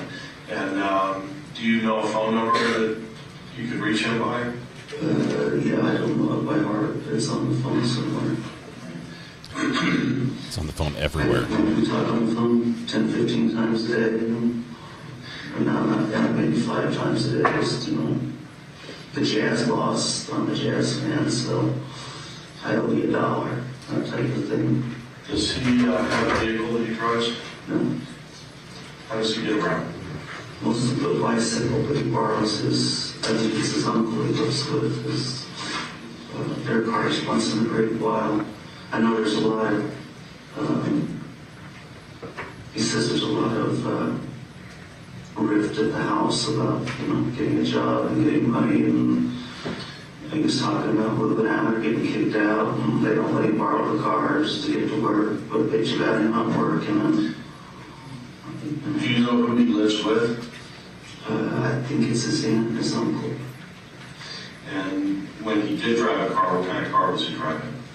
A couple of times he's been in, I believe, his aunt's car, which was like maybe a RAV or something like that, dark color, dark blue, black, something like that. The feed I'm taking has the box put on already, so I have to wait for them to move it. That one bike that he rides? No, there's always seems like there's a different one. It seems like there's 2 or 3 of them, but when he would come over to your house, where would he park his bike? Usually in the back, off somebody would steal it off. He used to chain it to the gas meter, but that was kind of tacky, so I just had him bring it in the fence. And he said it was like someone pulled the gate on the one way to get open by hand. And how long have you known Mike? 4 to 5 months, maybe. And does Mike have any tattoos that you know of? What's his hairstyle like? It's real short. Is it short or is it bald? I'd say it's just like, I think it's just short. There's a name for it. A fade? Pardon? A fade? Yeah, I think that's what it's called. Sharon knows there, yes, for a bit. So you've known him 4 or 5 months. How did you meet him? At the convenience store, I was in there getting my car. It was terrible since I was getting my car washed. And where at? And over by Walmart on Ann, I don't know the cross street. Okay. But, you know, where they wash it and they detail it for you. And I was just in there just waiting, and he was in line before me getting up here. And it's like he'd been doing, you know, manual labor because he was all dirty and stuff. But there were strictly people in line, and he was just kind of joking and said, this lady, she's been asking me for ID. She does it every time I come here. Every day I'm buying beer, but she always asks me for ID. And so now today I don't have it or something. Anyway, so it's well over. I'll just get it for you. So I just paid for the beer, and I just didn't get it for this. And he said, no, I'm sure it's I'm getting this, and I said, no, I want or something. So I ended up getting both of them. I don't drink very much because of the illness and stuff. But just chit-chatted there, and he took off, and then I got my car done. I was going toward the house, and I seen him along there, and just pulled over and said, hey, need a ride? You on my way? And sure. So I was there, just popped in and sat over in front of his house the first day for probably an hour and just talked. I mean, I've been telling Sharon I need to get out and find some man friends, you know, just sitting around the house, laying around the house all the time. It's just making me lazy. Mm-hmm. And had a couple, but they just didn't. You know, one of them did dope that I had, and the other was always very anybody, and I just can't do that or come back too much, so I just didn't.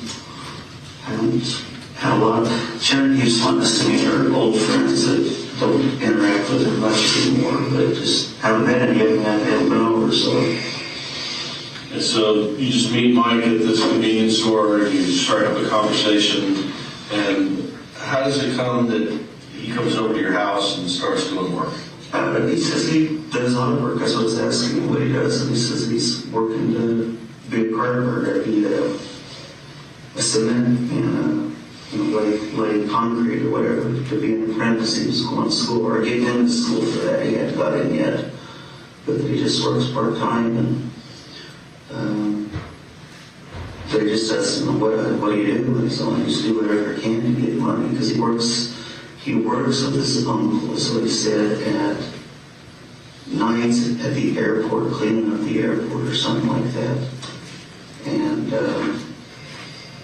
then he told me about Area 51. They really fly people out there every day. He's seen it or something.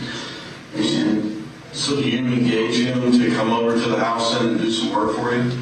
Yeah, well, I talked about doing something. Excuse me, and he says, God help you if you need some help. I ain't got nothing else to do. And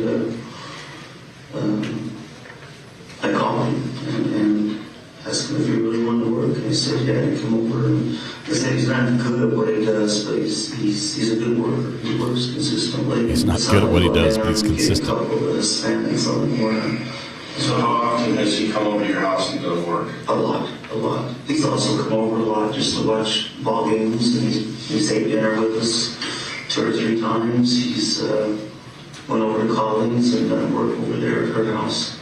I think just once over there. But he goes with us once in a while out, like to the clubs or goes to the Santa Fe.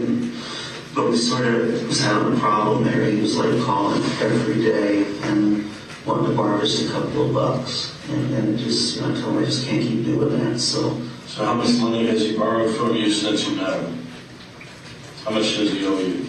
$200-300 probably down, but he paid, I mean, like I said, he paid a lot of it back at the beginning.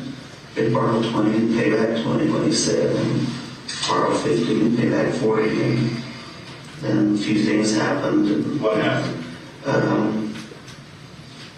He got his check, and he actually showed me the check, and they garnished his wages for child support. So he did have a bit of money, so I owed him a couple $100 that time. The sheriff was getting on me about that bitch about him always wanting money. So she was, and then also just pop in, and I like my privacy.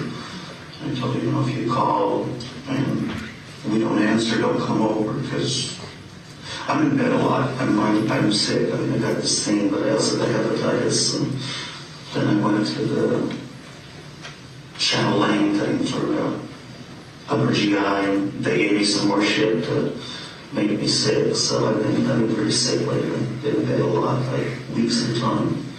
But he's came over a few times, even when I was, Sharon's called him to have him come over and do plans and stuff. A couple times I wasn't there, and maybe one time I wasn't there. It's been a couple times that, you know, told him, let's do this tomorrow, let's work on the shed or whatever. And just tell him I can't do it today, I don't feel well or whatever. Or he'll show up and I don't feel well. And he'll go ahead and, you know, plan some plans, cover up some trenches, whatever. Has there ever been a problem with him? Falling out or anything where he got upset or you got upset at him? No, not really. A couple of times, I think, because I said something to Sharon about, I thought he was kind of pissy that he was leaving for a week, and my dad just had a stroke, and that he also he said he had the key, that he didn't say bye to me, because he'd asked me to borrow some money, and I told him I just couldn't do it. And we was at the casino meeting and played the slots. They were like to go to Cabo, Sharon does. You said he had a key. Yeah, this is when he supposedly had the key to the house, that he found the key. And when was this again? Probably close to 2 weeks ago. But it turned out that I talked to him the next day, because I asked him, I said, what the fuck, you know, was something going on at home, you didn't even tell me bye or anything, you know, I'm gonna be gone for a week. He says, no, I did, you were busy feeding your face, you had your face in the tacos, and he went over and said bye to Sharon, but I didn't hear it because I'm deaf. And that's what she says, well, I'm sure he said bye to you, and he looked at you. This key that he had, what was that to? Back door. We're talking about the double back doors. I think it's to everything. I think it's to everything except like maybe the lower lock on the front door. Seems like that jammed or something. We had to put a different lock on it. Okay. What's he doing to his head? Anything else about Mike other than what you've already told us? No, I really like the guy. Very kind of to be a pest about borrowing money and stuff. Did he ever tell you about anything that he had been arrested for? Child support. I think he just got arrested for child support not too long ago. Because his matter of fact, his uncle called me when I was in Utah. They didn't realize I was in Utah. And wanted to know if I'd seen Mike. He hadn't seen him for a day or two. I told him I hadn't seen him, but when I did, I gave him a message, and Mike called either the next day or the day after that. I told him that his uncle was looking for him, and he's probably in trouble. And he said he'd been in jail, something happened at that, what you said earlier, that Motel 6, budget motel or Motel 6. So what you said, Suites on he said something about if he was at the Fiesta and he got on a bus or something. When they stopped the bus, the cops did, and pulled everybody off of it, and something about there had been a shooting, and they ran warrants, and he had a child support warrant or something. Have you ever seen Mike with a gun? No, just started as we was going to shoot a couple of times, and actually went out to got the car loaded up and went up to shoot, and there was where we was going to shoot. We're not sure where to shoot at around here, but got a map from BLM, and investigative figure he was at the right place, but there was... Did you know where your guns were inside your house? Yes, I was. Okay, which guns did you know the location of inside your house? Well, I always like my gun, but it's a gun I'm going to carry because I carry mine, a lot when I go out. But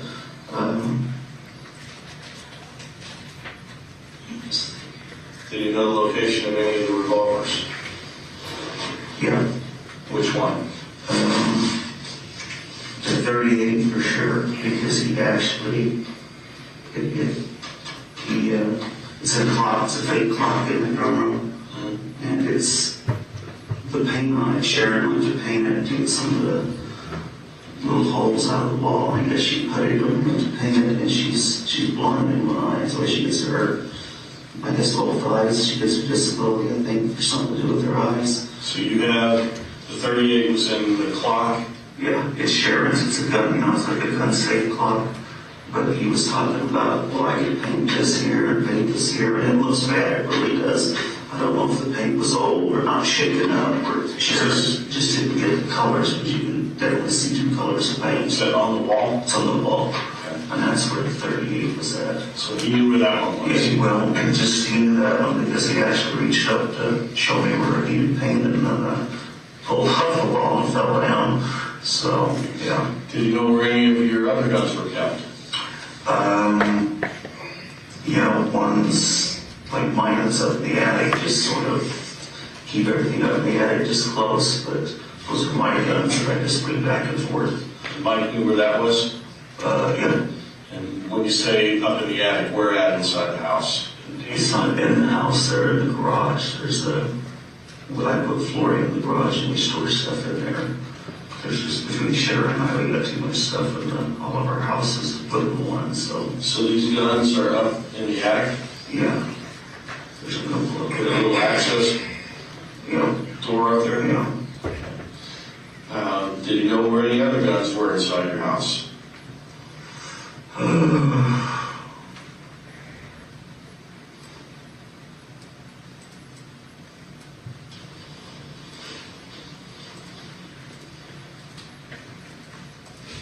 don't know for sure. Did you keep these guns loaded? Yeah. It's well loaded. What about any valuables inside the house? Did he know where you kept jewelry and money and things like that?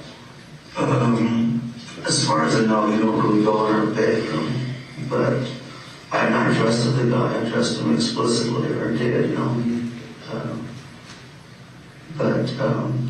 It's not going to trust him anymore. He wanted to borrow money and share, and I knew, wasn't like the idea, even $40 or something. Usually it'd be in my drum room. Did you know where you kept it in there? Well, I just kind of keep it in my pocket, but I just throw it up on either the top drawer or just on top of the dresser when I go to rolled up in my pants when I go to bed at night. So they're just usually with me, but I just set it in there out of the way. So a little bit of privacy, but. So, moving forward to today, have you had any problem with anybody breaking into your house in the past? Yeah. When did that happen? The neighbors had for sure. We had, I've had some tools and stuff taken from the back, and when Sharon left the garage door open, some stuff was taken. We've had the cars broken into or written on, kids writing shit on them. A couple of radar detector once or twice, stereo. Is this just been random stuff, or does it seem to increase since you do Mike? No, I think it's mostly before Mike. I don't.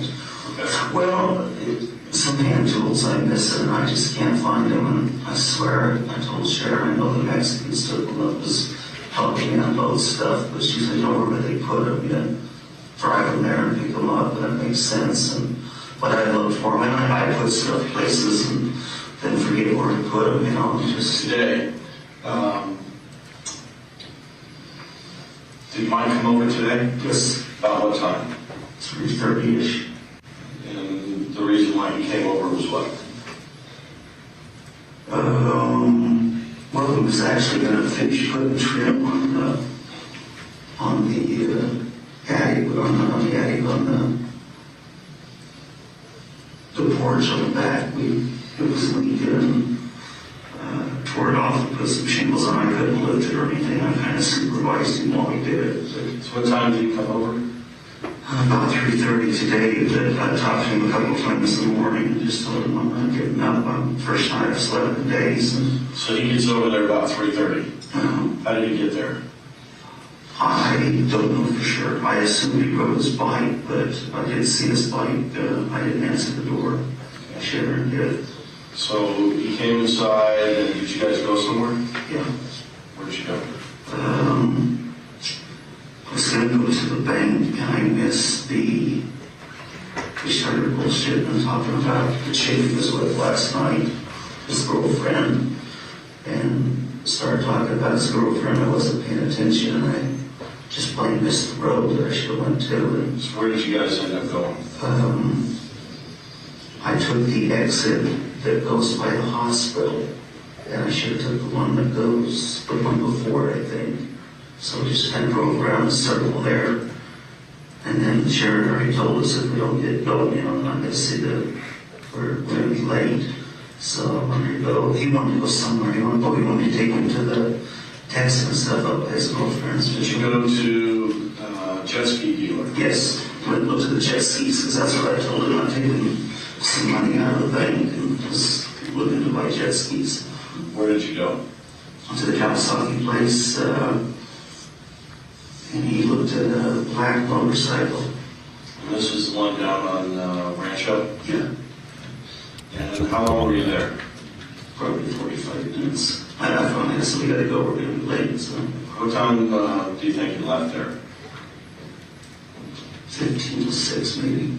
Okay. And where did you go after you left the jet ski dealers? Well, the first thing is we walked across, we parked by the Honda place, and we kind of walked over there and just looked around. We stood on our side of the car there. We just looked through them and pointed out different lots of jet skis and stuff, and a motorcycle, a bad back. We talked about the red shotgun once before and looked, and he said they'll give you a better price because they're next door. So you left there? Left there, and went to that's when he wanted me to take him up by the Texan. I told him I couldn't, and we just went down that way because I was just taking him back to my house because I really thought he had his bike or something. So you went up Rancho? Went up Rancho, and then I turned and says there's this a car wash back there by the bus stop, and I didn't get a ride there or something. And I don't really know where I was at. I just looked around and went back, but it's not very far up the road from Rancho. You said that was up by the Santa Fe in the Texas, up by the casinos? Yeah, it's between those two, somewhere there. So you dropped him off there? Dropped him off, and I said he got out, and I actually went by and looked around and come back because I didn't see where he left. I think he went in the liquor store. Where'd you go then? I went home. And you get home about what time? 5:06, 6:05. I mean, just within minutes. Sharon was calling right as I was turning into the subdivision to let me know we're going to be late if you're in a hurry. And so what happened next? Grabbing stuff when we left. Just all I did was grab my briefcase and carry with my medicine in it. And you told me that you and Sharon had taken your grandson Nicholas back to her daughter. I asked her if everything was ready because it was running late. And she says, we're going to be late if you don't hurry. And I said, I'm ready already. It's just lock up and go. So is everything ready? And she says, yeah. So I assumed everything was locked up and Nicholas was ready. When you leave the house, do you normally lock all the doors? Yeah. The back doors normally locked? Yes. And so you load up Nicholas, you drop him off at Colleen's, and then you go to the Santa Fe to the charcoal room. Right. And how long were you there? From as long as it takes to get there until about when I call 911. And who knew you were going to the charcoal room this evening? Everybody Sharon talked to on the phone, which would be all of her friends. Colleen, Did Mike know? Yeah, Mike did know. Did he know what time you were supposed to be there for dinner? Yeah, actually, because like I said, she had called and we had reservations, and she'd already told us to hurry back and make sure I wasn't late, and he was there when us. All right, and did you receive any calls from Mike while you were at the Santa Fe dinner? No. Did anybody else join you? No. And so you left the Santa Fe, did you go directly home? No, we went over to the Cabo Bar and had a couple of drinks and played video poker, and then Sharon went over to a different part of the place and played video poker until she lost all her money. Then we went home. And during the time you were there, did you talk to Mike on the phone at all? No. And you leave the Cabo Bar, you go directly home? You know, then we went to another section she was playing at. I went to the bathroom and came back because I cashed out some money and she was still playing. And when you leave the casino, do you go directly home? No, we started to, and then we went to Funny's, so it's called Funny's gas station on the corner there. There's a gas station there, not just around the corner. And she said, we better get gas now because it's going to go up tonight because of the weekend, over the weekend. So we stopped and filled up with gas, and I think that was it, and we went home. And what were you driving to see? The Hyundai. The SUV? Yeah. So you go home, and when you arrive at the house, tell me everything that happens. I pull up in the driveway, and then we have to stop because we can't get too much shit in the garage, but can't get both cars in because there's racks on each side of the wall. So we always have to do this. One of us has to get out. The passenger has to get out and go in. And so she was the passenger? Yeah, she was the passenger tonight, carrying the food. And what was she carrying? I know my steak. I don't remember if there was something off her plate that was left or not. They boxed up, but was it in a bag? Yeah. What else was she carrying? I think she had her purse because I know she spilled some stuff. So you let her out. Did she get out in the driveway or in front of the house? She got out in the driveway. Actually, she got out really before I stopped. I was going to pull up a little bit further, but it's kind of a little hump there. So she gets out of the car. Did you notice any strange vehicles parked in front of the house? No, our next door neighbor just moved in. He's got 30 cars there, that's what he does. So there's always not kids. I mean, he's got so many next door neighbors. Did you notice whether or not Mike's bike was parked anywhere around here? No, I didn't look for anything like that. When Sharon got out of the car and went into the house, which door did she go through? The big garage door, and then, just the regular door that gets down the hallway to get into the house. So she went through the door from the garage into the Yes, house? the garage door. Okay. And did you hear anything? I had the radio on, or she had the radio on. That's pretty loud because I don't hear. Definitely hear. And as soon as she got in far enough that I could start pulling in, I started pulling in. And it's just really close. I'm going real slow and got up there and then pushed the garage door. And it came down and it actually got too close to my car. And I was having a hell of a time getting out. I pushed the mirror in a little bit to give me a little room to get out. And I started to go over to get my bag, but the seat was, I forgot I folded the seat down to kind of hide it at the bar so you don't get into it. And this was your bag that was in the back seat of the SUV? Yeah. Okay. And just went on over, and when I walked in, we just got a little teeny hall light on, and you could see pretty good. I said you went from the garage into the house through the garage door? Yeah. Okay. Now it took a few minutes because I always let the garage door to make sure it comes down. When you were out of the truck, did you hear anything? inside the house? Didn't hear a thing. And you enter the house, and what do you see? Sharon laying on the floor, just laying face down, right in front of the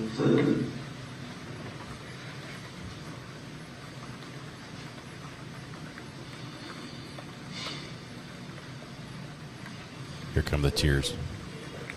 In the bedroom, and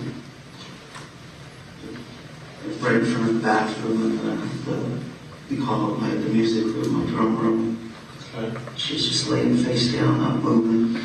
Was she laying on her stomach, or was she laying on her side? She was laying on her stomach, and I don't know again if this is just hype, if I'm hearing things, if I'm spooked, what, but I thought that I heard something just as I was just opening the door, like voices, like somebody talking. Did it sound familiar? No, it was just, it may just be my imagination, something like someone at the door, or something, and I wouldn't swear that I actually heard that. And I could see things out of the corner of your eye. I just looked up, and I was looking like, what are you doing on the floor? And I thought she felt that she struggled with her hip. And it was like, almost like somebody jumped across type thing, or maybe it was here and stuck their head up and went back like that type thing. But from where to where? Either from the bathroom, if they jumped over across Sharon into the other room. But I didn't see that. The other room would be the music room? Yeah, it'd be the music room. Or it was in the music room and just coming out and ducked back in when they heard the door or whatever. But I didn't actually see it. I didn't say I seen it. It's just kind of like, the spots just see out of the corner of your eye. And I seen Sharon, I yelled Sharon, and she didn't say anything. And I thought I seen blood, but it was the bag that I realized I seen now. But where was the bag? Right up close to me, right by her body, right up close to her. And she might have even been laying on the edge of it. But she wasn't moving. And I just stood there kind of for a second trying to see if she answered or whatever. And I started to go toward her, and then all of a sudden I got spooked. And I was just right by the door anyway, and I just took a step back in and grabbed the gun because I keep one in the shoe rack right there. Shoe rack where? In the closet. There's a... This is, let me draw this here. This is the garage. This is the door leading into the hallway. And then the music room is over here. The music room's there, bathroom's over here, and the master bedroom is down here on the end. Yeah, but there's a washer dryer with two double slider door, not slider doors, but bifolds. Right as you come in, so there's a washer dryer there. On this side. Right, and then there's another room in here. Okay. And then right in that closet, there's a shoe rack. I mean, there's all kinds of stuff. So there's another bedroom right there. There's a bedroom back in here, behind here. Okay. And that's actually an office. Okay. And so this would be, as you come in through the door from the garage into the house, this would be on your left-hand side. Right. So you go into that room. And that room, just we should have grabbed a gun. I had a gun and a clip. I had a couple more clips up on the top, but which gun was this that you grabbed? The Magroff, I think is the one I had in there. The gun I had, the gun that I shot mine with. But was it loaded? Yes, of course. Okay. So you go into that room, you grab the gun, and then what happens? There's a clip by it, and as I come out, he was running, not running really per se, but right down the hall. I mean, I was actually in the room, and he came in and we bumped into each other, and he had the mask down, but it wasn't on. You thought it was black because it wasn't all the way down. It was like maybe you'd hear or something, like maybe you pushed it up. But I mean, we ran right into each other, and I realize now that I don't know if I hit the door jam or hit his head. This mask that you're describing, What was that? Just a dark, a black, or a dark blue, maybe. I call them ski masks. And did you have that pulled all the way down over his head? No, it was looked like it rolled up once. Like just once. Maybe. So above his nose, below his nose? Probably right below his nose, yeah. Okay. But, and I know that when we hit it, that we kind of scuffled really, because he actually had the gun in his, had I don't know if he had it inside, like a sweatshirt thing. I don't know if he had it in the pocket there or down in his pants, or he had it there or what, but we kind of was scuffling a little bit, and he said something. I don't know what he said for sure. Did you recognize the voice? No, it surprised me he was there, and just went into the fight or flight mode. It just did. Where did the scuffle take place? In the hallway or in the bedroom? Both. Because I was in the bedroom, and it grabbed the gun instead of the clip in the pocket. It was coming out, and we just kind of hit right at the doorway he was coming in. Okay. And we just kind of got there together. He was doing something down here. And when you say he was doing something down here, you're indicating that he's reaching into the front of his pants or the front of his shirt? Something down there, or he may have already had his hand down there, and that's just when I noticed it. But did you see the gun? Later I did. I didn't see it right at that particular time. Okay. So you guys bump into each other in the doorway, you're scuffling, and what happens?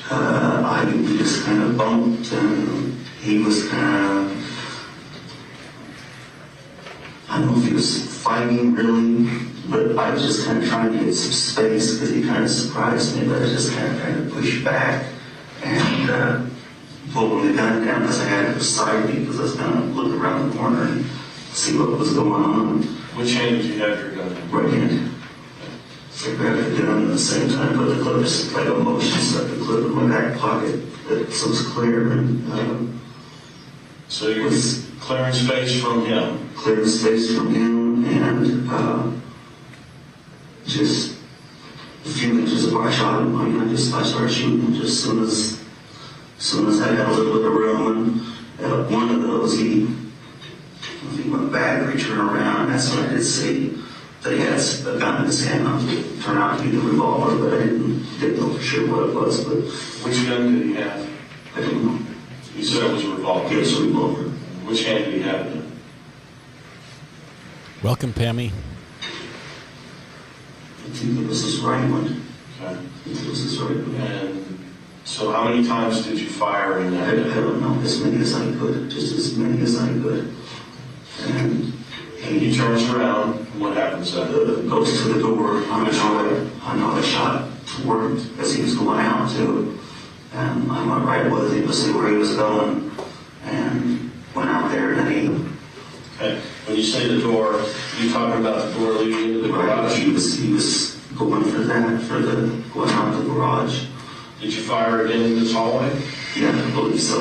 Like I said, I fired a lot, and then he came out and turned around again. Okay, now is he in the garage now? He's right at the doorway there. I think he was trying to open the garage door. Okay. Over. I mean, the big garage door over. Where's the garage door open? Right as you come in the door. You come in the door, just reach around and turn on the light.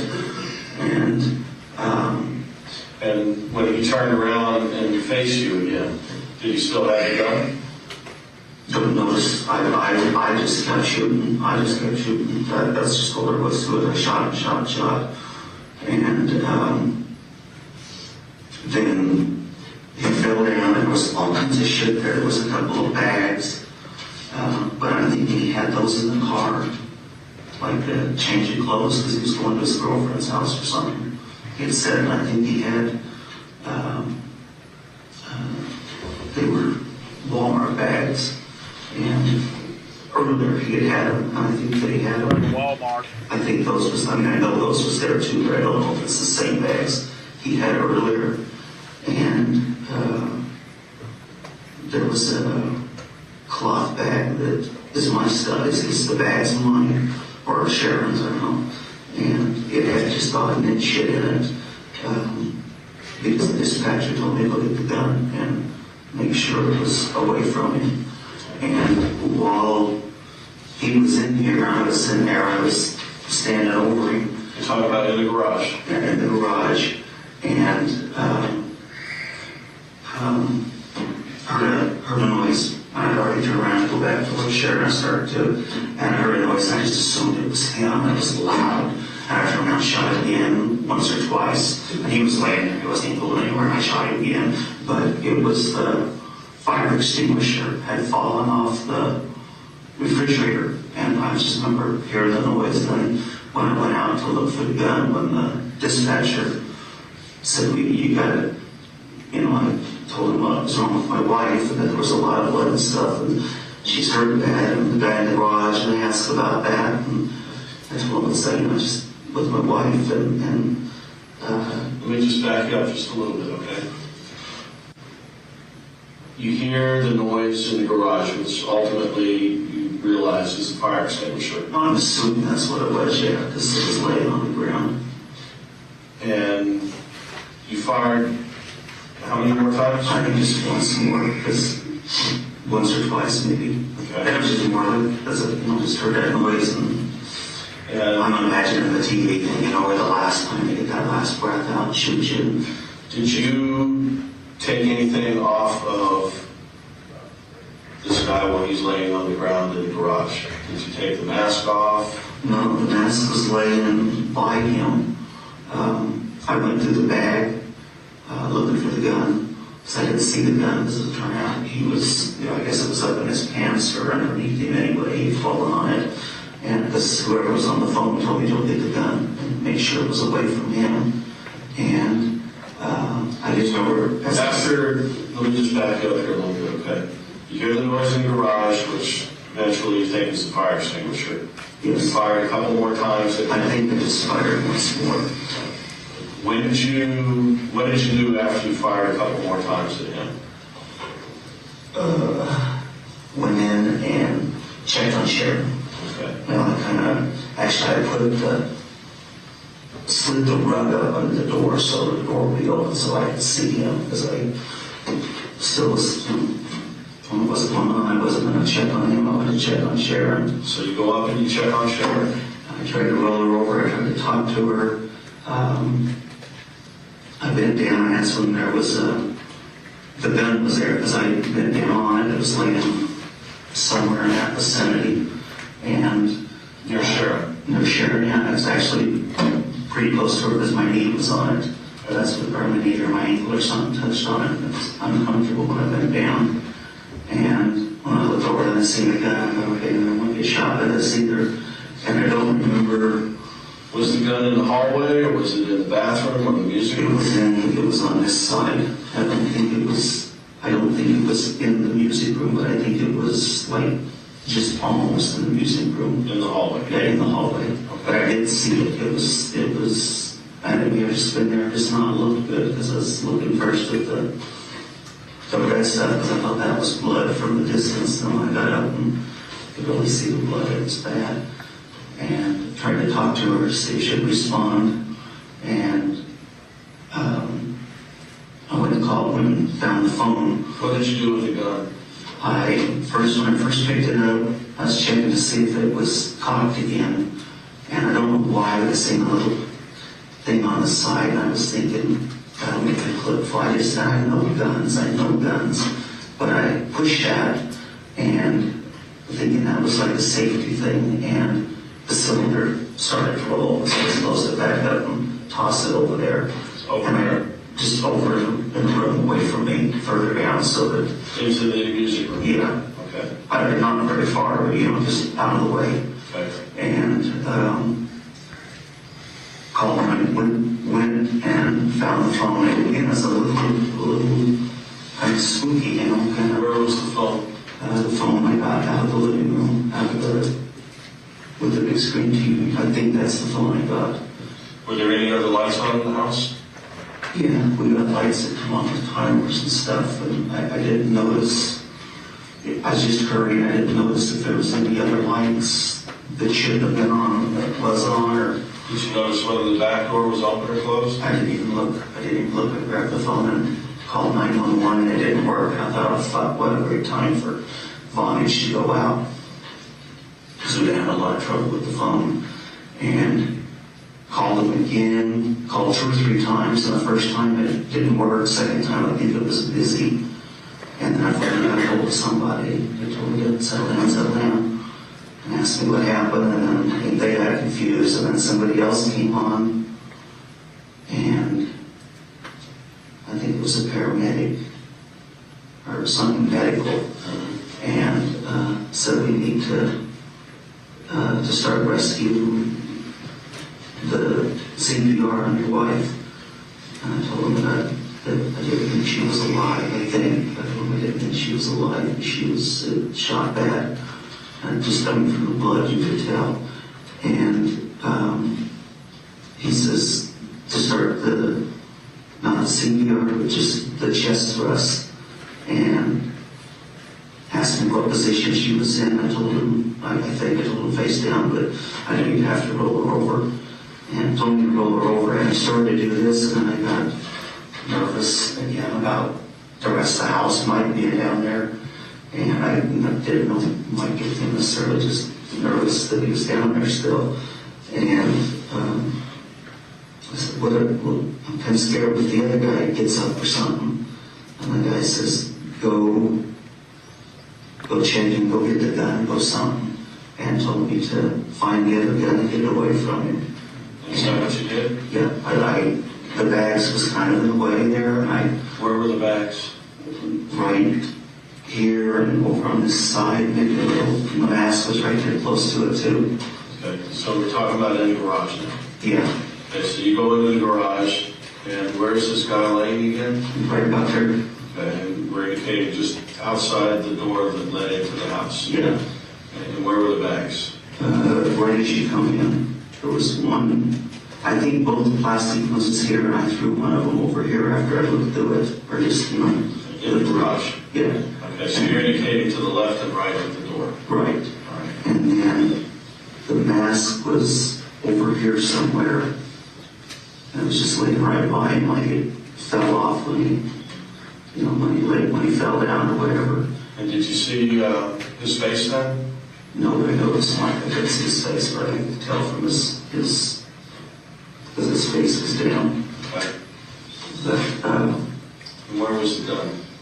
there was none. I looked in this bag, and I think it might have had jewelry in it or something. I don't know. You're indicating the one to the... There was a black one now, a black bag. Smith's or Walmart, where you buy them and they're disposable, or you keep them. I'm into bags. And there was a bag there, and I just looked through it real quick, and I didn't see anything, and that's when I noticed the fire extinguisher, and it was under the edge of my car, and I stepped over because I thought maybe the gun is what I heard, and I don't know what I thought. I just thought maybe the gun was over there, and I stepped over, and I didn't hear ping in my hands because I thought the light in the garage went off at that time, the timer light, and it was just dark in there, the door.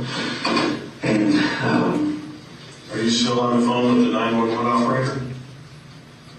I laid the phone down over by Sharon. Okay. And I stepped back over, and actually I kind of stepped hard back over because I didn't want to step on him or the bag. Kind of a stretch for me to hurt my back. Reached around, turned the light on. I think I flipped the light on the inside. There's a light.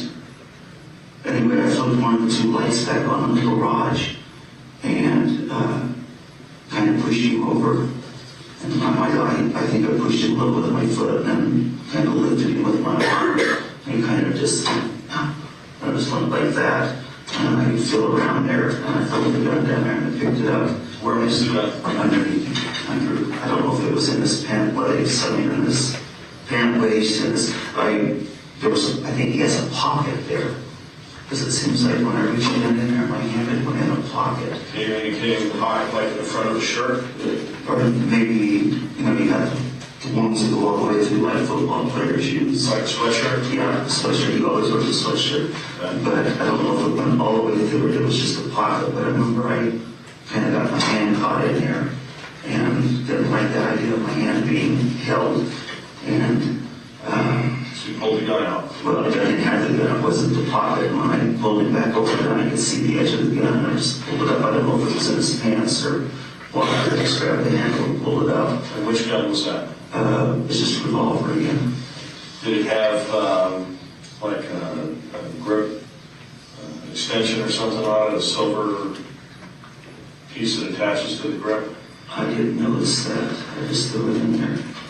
Now we have a 22 that you're sort of describing like that. When you took the gun away from him in the garage, where did you put the gun? I threw it in the office, the first bedroom there. Okay, so the first bedroom when you come through the door? Yeah. Just threw it in there, or where do you think you placed it somewhere in there? No, I just kind of just chucked it kind of easy. I actually was aiming for the garbage can, so I don't know if I hit it or not, and then I locked the garage door. Welcome, Chrissy. We're almost through this. Less than half an hour left. And I says, I don't know if there's anybody else in the house. I haven't been through the rest of the house. He says, just look at, you'll lose your wife. You need to get on this right now. I says, okay, and I'll insurance paid. I tried to roll her over, couldn't do it. It was just out of breath, and I kept getting her so far up, and then I just couldn't hold her. And so I told him, I tried this 4 or 5 times, and I told him I just can't do it. He says, you gotta do it or she's gonna die. So I said, okay, I'm gonna try this again. It's killing my back, and I laid the phone down and pushed her arm, kind of like they teach in CPR class. I pushed her arm kind of back underneath her, and it seems like I pulled one of her legs up a little bit toward me, and then lifted and pushed her over, and she was.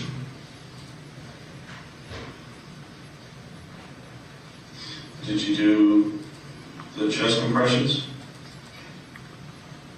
And what was the next thing that happened? I asked him if we, I told him I didn't think I could do the CPR because she's really hurt bad, bleeding bad, and stuff's hanging out and stuff. And he says, what do you mean? And I don't know if I told him blood or what, but anyway, he says, so we just need to worry about the chest compressions for now. And he told me between her breasts, but I'd already pulled up her shirt and found the thyroid and started doing them. And I said, just keep doing them. And I did a few, and then I remember they're supposed to count, so I started counting.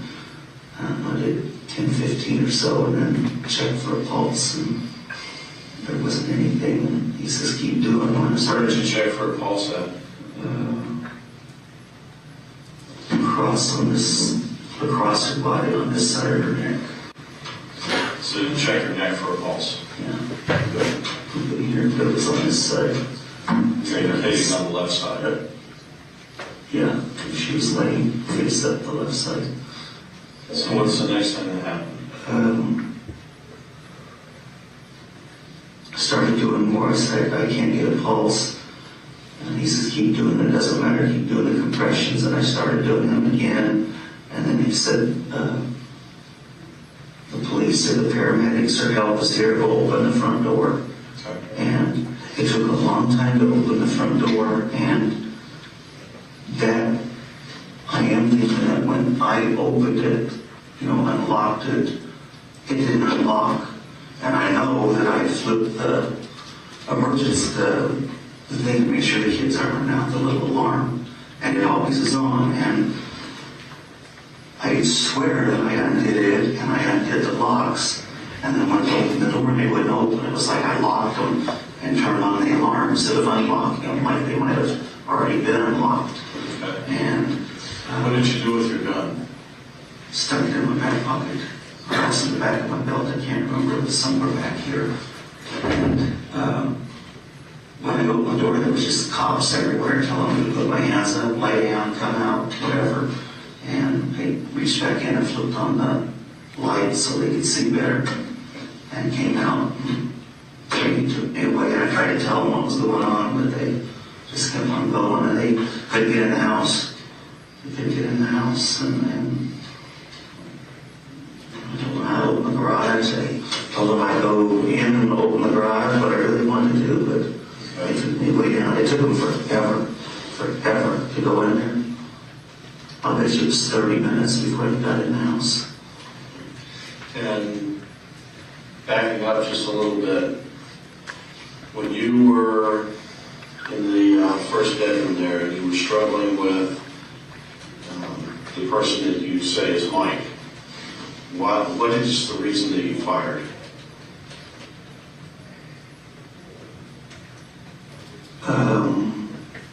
What did you feel? Well, I was scared to death. Obviously, my wife was down in his tools in my house, and he's supposed to be and wearing something on his head that looked kind of funky. And at that point, did you think he had a weapon? Yeah. Okay. It's important that he needs to think he had a Why weapon. you continued to fire To be was self-defense. I was making sure he wasn't going to shoot me. Okay. And at some point, did you ever get a look at his face? When I rolled him over, I could see it was his face, but... And is that the person you knew was Mike? Yes. I seen the gun when after we got a little bit of space. Matter of fact, he was going to shoot me. There was just no doubt in my mind he was going to shoot me. I could see the gun then, but when he was actually up, it was just too close. He came in and I was coming out. And he's kind of trying to look around to see what I got in my hand. And as he's heading down, I think maybe it's when I bumped his head or bumped the wall or something, because I got a little, you taste blood when you spit, little thing. Okay. Did you know that he was going to be coming over to your house tonight? At 3:30. No. When you left the house, No. he did not have permission to be in your house. No. He was going to his girlfriend's. Matter of fact, I know he said he was going to his girlfriend's because he said he was catching hell at home. And as far as you knew, he had a key at one point, but gave that back to you. Yes, he did. And I actually thought he didn't give it back to me, but when I was kind of checking, when I called him because I was getting ready to leave, I said, hey, earlier you gave me that key that you said you found outside. And it's all I had down, all I had down to get in the garage. Sometimes it'll just fall out of my pocket. Sometimes Sharon leaves it in the door. So, I mean, there's keys everywhere there. Was there a reason why you were concerned about him having that key? Yeah, we used to be gone for a week. I didn't want him in my house. He didn't have Colleen comes over. She's pregnant. She checks the mail and stuff, and I have both neighbors watch the house. Does your house have an alarm? No. All right. It has those door. Excuse me. It has those door things. I got an expensive alarm in Clearfield that I've been meaning to bring out here in my home in Utah that I'm leasing. That it's all digital, and you plug it into the computer, and it'll do the video streams, and you got 5,000 pictures of the guy before he ever gets up your driveway, and then it emails you, pages you, and calls the cops for you. But between the time that you first encountered him in the house and the time that you started performing CPR on Sharon and the police arrived, did you touch anything else or move anything else inside the house other than the phone? Touched the guns. Okay. Touched. Did you open any drawers, close any drawers, move anything around in any of the bedrooms other than the guns and the phone?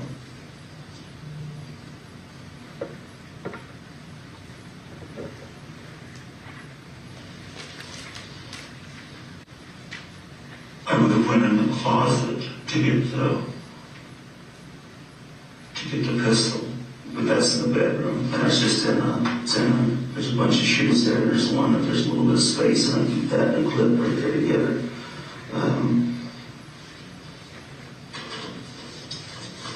In the garage.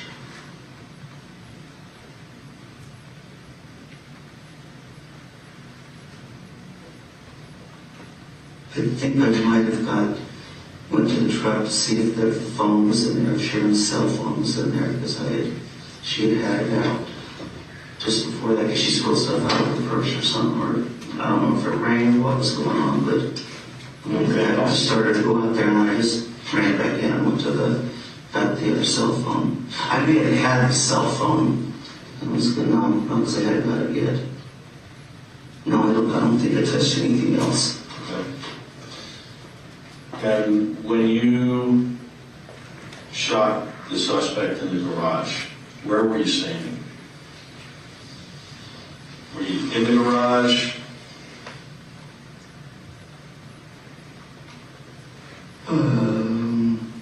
No, I think that's right where the light switch was. Look, I guess I had it in the garage because the garage light went out. No, I'm sorry. I was either just in the garage or just outside or just in the doorway still. But I didn't go out in the garage because I went over here looking for the gun.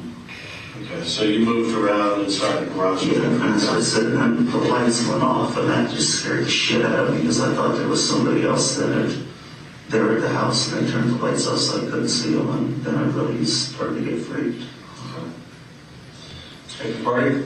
What was the lighting conditions inside the house when you first came in after your wife had already gone inside?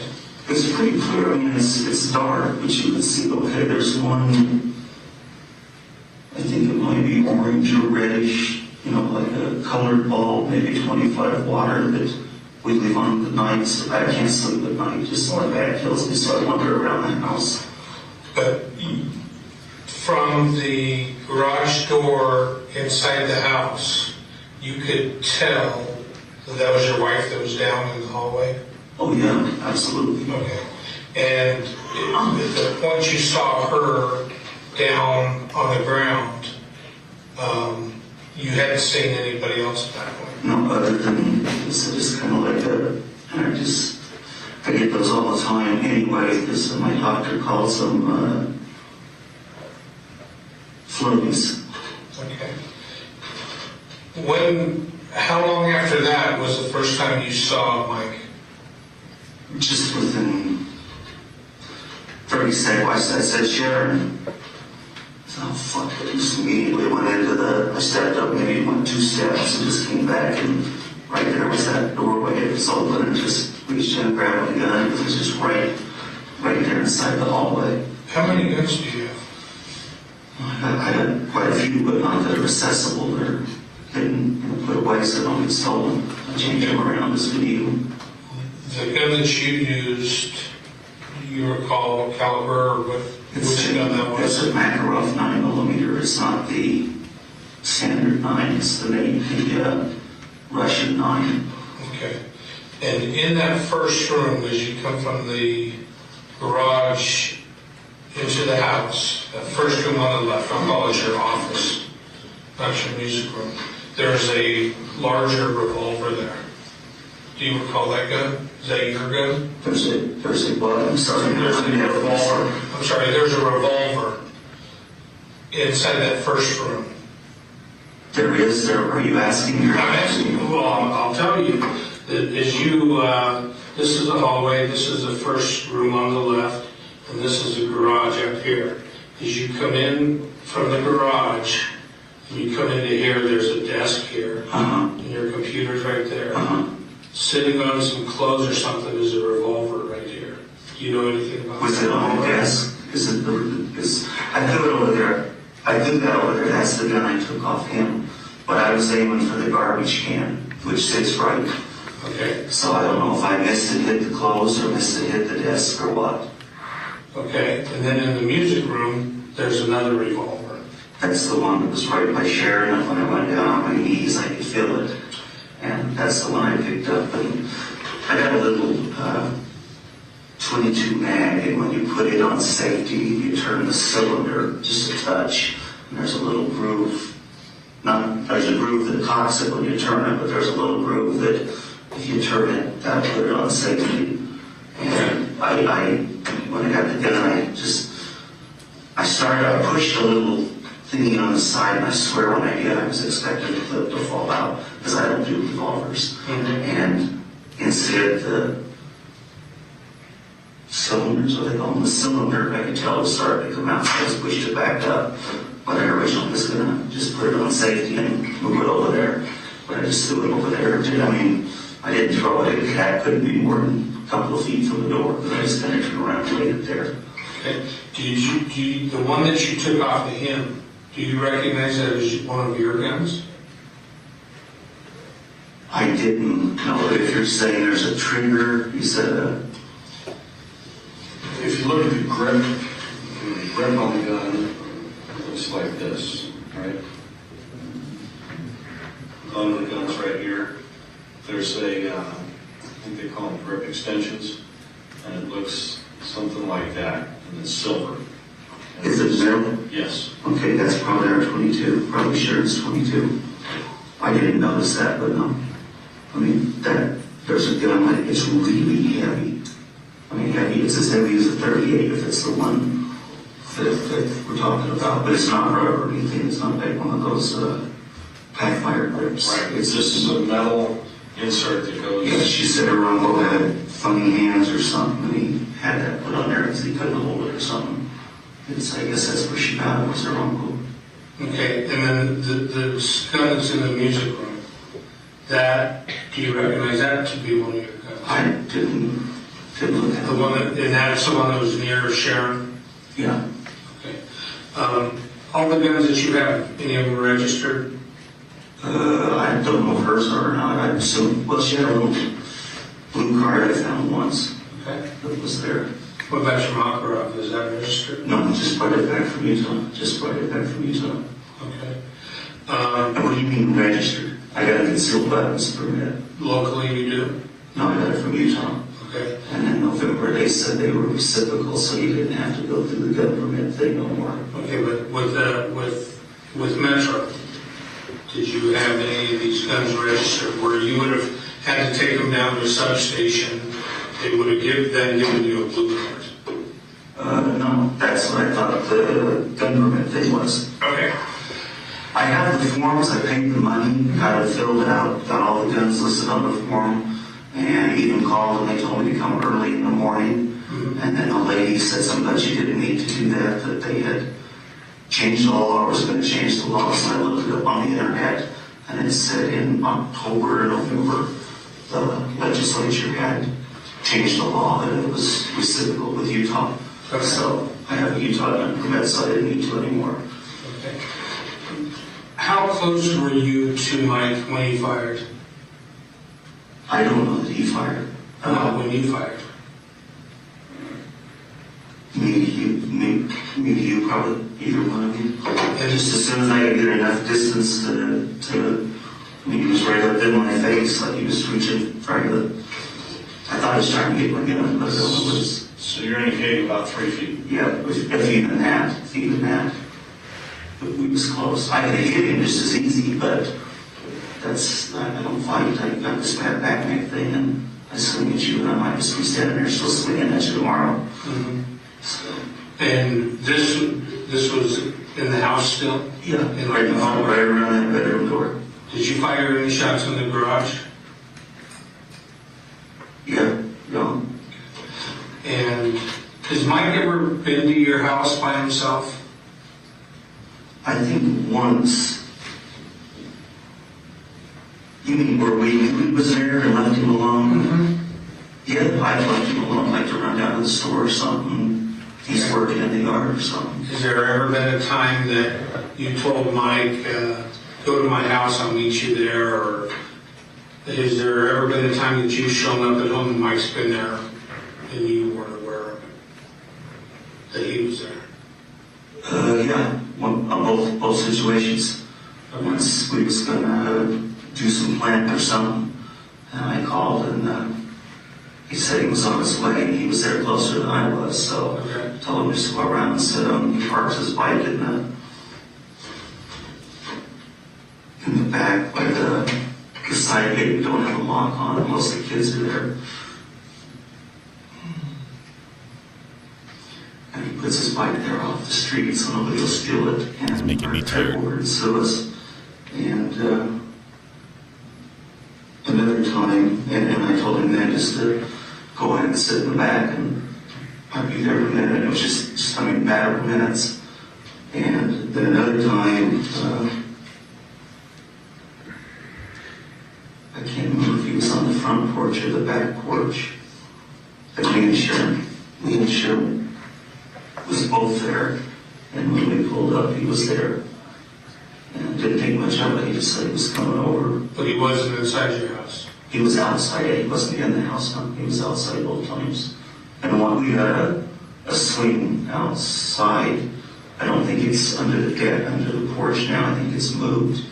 But it used to be under the porch, and we've been working on that, so but that's where I told him just go sit on the turn. I'll be there in a minute and do what we gotta do. Did you ever hear the shots before you went inside the house?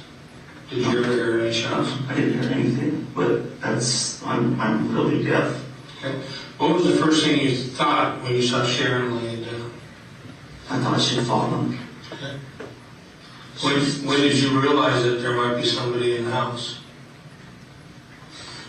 Well, I'm the paranoid sort, and when that little floaty or whatever, that just kind of, it's like I see something, or is it one of these Stephen King things you dreamed about last night? But I started to go up really quick, and I said, Sharon, and then she didn't move or anything, so I thought, okay, something ain't right here. And that's when I went in the room and just got the gun, because I've been paranoid about these Mexicans, and mine just really fed off that paranoia with them. Like if I go down and get some to move things around. 10 minutes left, guys. We can do this. But Sharon used to go get them, and we get to his yard there working and couldn't understand them, so our new role was to get at least one that speaks English, so we kind of can communicate. Also, it was like sometimes we have a waste of time, we tell them to move everything, and they move just the opposite. And they'll show up there, doing it yourself with them, you don't know. But there at the last, I had Mike, and then I just had one Mexican or two instead of hiring 2 or 3. And he kind of kept them going, but he's glad. And there's been one Mexican that told me about another one. He says, hey, watch that guy, he's going to steal it from you, or he's going to steal. But he said it in broken English. Not about Mike, but about another Mexican. And then Mike had told me that he came out and seen some of the Mexicans looking through the boxes rather than putting them up in the attic, and said something to them. When you called 911, you mentioned that this guy Mike has been ripping you off. What do you mean? What do you mean by that? He's been stealing from you or ripping you off, I think, were the words you used.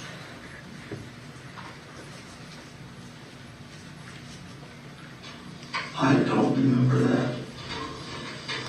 Okay. Don't remember. So do you suspect Mike of ever taken anything from you that you just could never prove? Money, just little bits of money, but I just gave it to him, so I didn't think much about it. The key, that's about it, the key. Okay. If I said, been ripping me off, probably what I said was he's ripped me off, or is ripping me off, like the act right then. Okay. In your kitchen, there's a freestanding, like a butcher block type cart, I believe. Okay. And I think it might have even had like a red cell phone sitting on top of it. But there's a steak knife sitting on top of this butcher block cart. Do you understand what I'm talking about? Very short break. It's freestanding. We don't have a red cell phone. Okay. And I don't know if that's was sitting on that cart.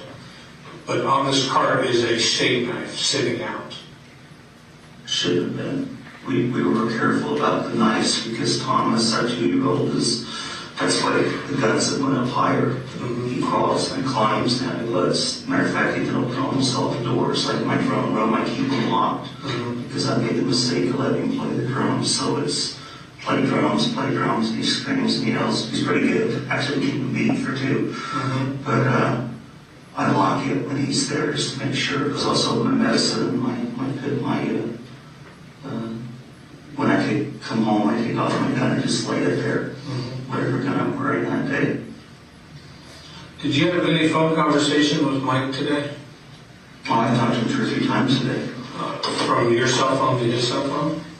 From his home, I don't think he has a cell phone. I mean, his phone number? Yeah, I've called his house several times today, or he's called me. And would that have been from your home number or from both cell phone or probably the house phone, either one.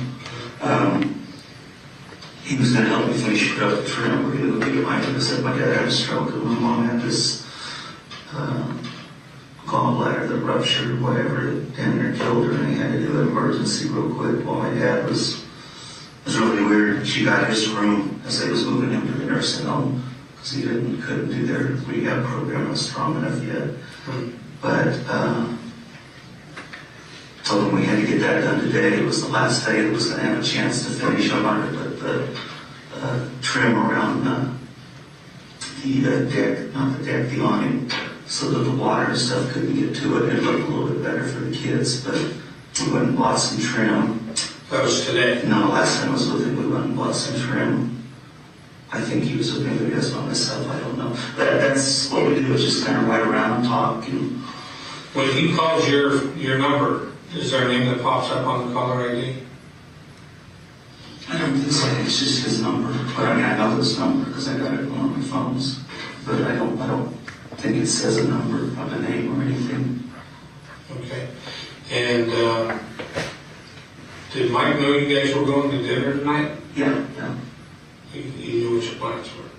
Well, we came over and Sharon was, told us we need to hurry and don't be fucking around too long and just, go look at him, come home and do what you gotta do. It was just bloody, kind of. But we was going to do earlier in the day, we was going to do the trim and finish plan. I think Sharon wanted something else moved. And I slept last night. I fell asleep during the ball game with the kids there and everything. And my sleep was precious to me because sometimes I don't sleep for days.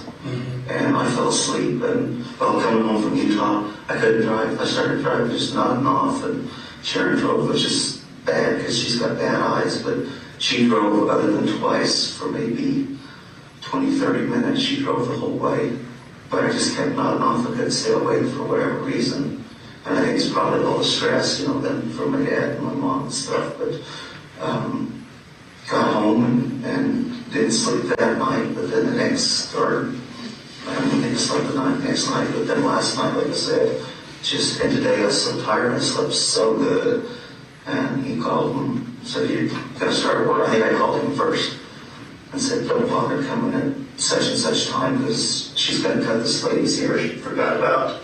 So she cut the hair, and then I don't know if he called me back or whatever, and I said, "I'll just make it later because I'm going to sleep for a while."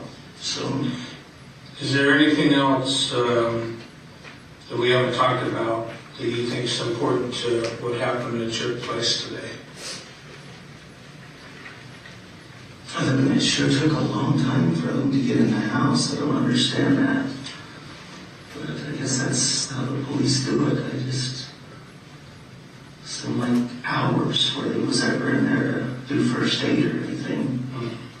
I don't think it matters. I think she was probably dead then.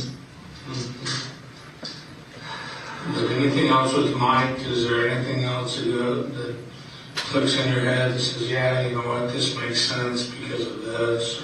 Sharon's been saying he's been giving her really weird vibes, and a couple of times she said, "Don't invite him over in case he goes to dinner or something." And one last week, or a couple of weeks ago, before we left with my parents, we said we was going out like on a date to the Cabo, and he wanted to borrow some money. I think I maybe gave him $20 or something. And that's pretty clear. If it's a date, we're leaving now. And he left a few minutes before we did. And it hadn't been 15, 20 minutes. And he showed up at the Cabo right next to us, sat down, and Sharon was real glad to see him, I guess. And, I told him I couldn't hold any more money and told him to, he needed to leave, quietly. Because last night I told you I did say bye to him. He's pissed off at us. I called him later and asked him why he acted like that. He says, no, I said bye. You had your face buried in that taco or whatever he's eating. And he probably was right idea. Plus, I didn't hear him. But Sheriff said he said bye to me and came over and told her bye. So, but she just said and I think it's just because he's been coming over so much. And we don't like the popping in. And usually when he comes in, he wants to either borrow a few bucks or work and get it paid off. Because, you know, I give him the same thing I do the Mexicans when they work. So, maybe a little more. But he drove me to the doctor once when I had a couple times in the city. Okay. So, you know. Anything else? No. Ooh, big question. Would there be any reason why somebody would say that you may have had a part in your wife's death? Is there anything other than friendship or business relationship between you and Mike, or Mike and your wife? Any kind of a romantic relationship? Anything else? Okay. Anything else you think to add to your statement? Take a break. Now, the concluding interview time now is 01:47, same location. We made it through. We made it through. Yes.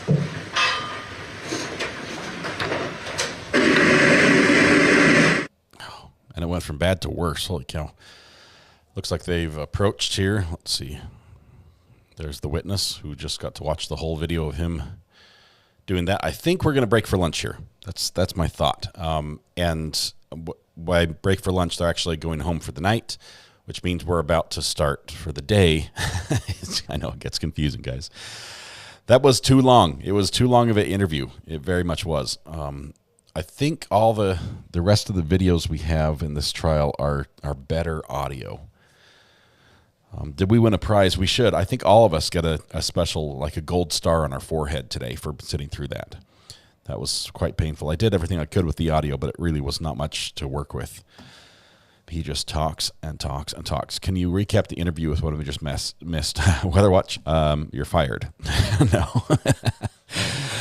That was painful.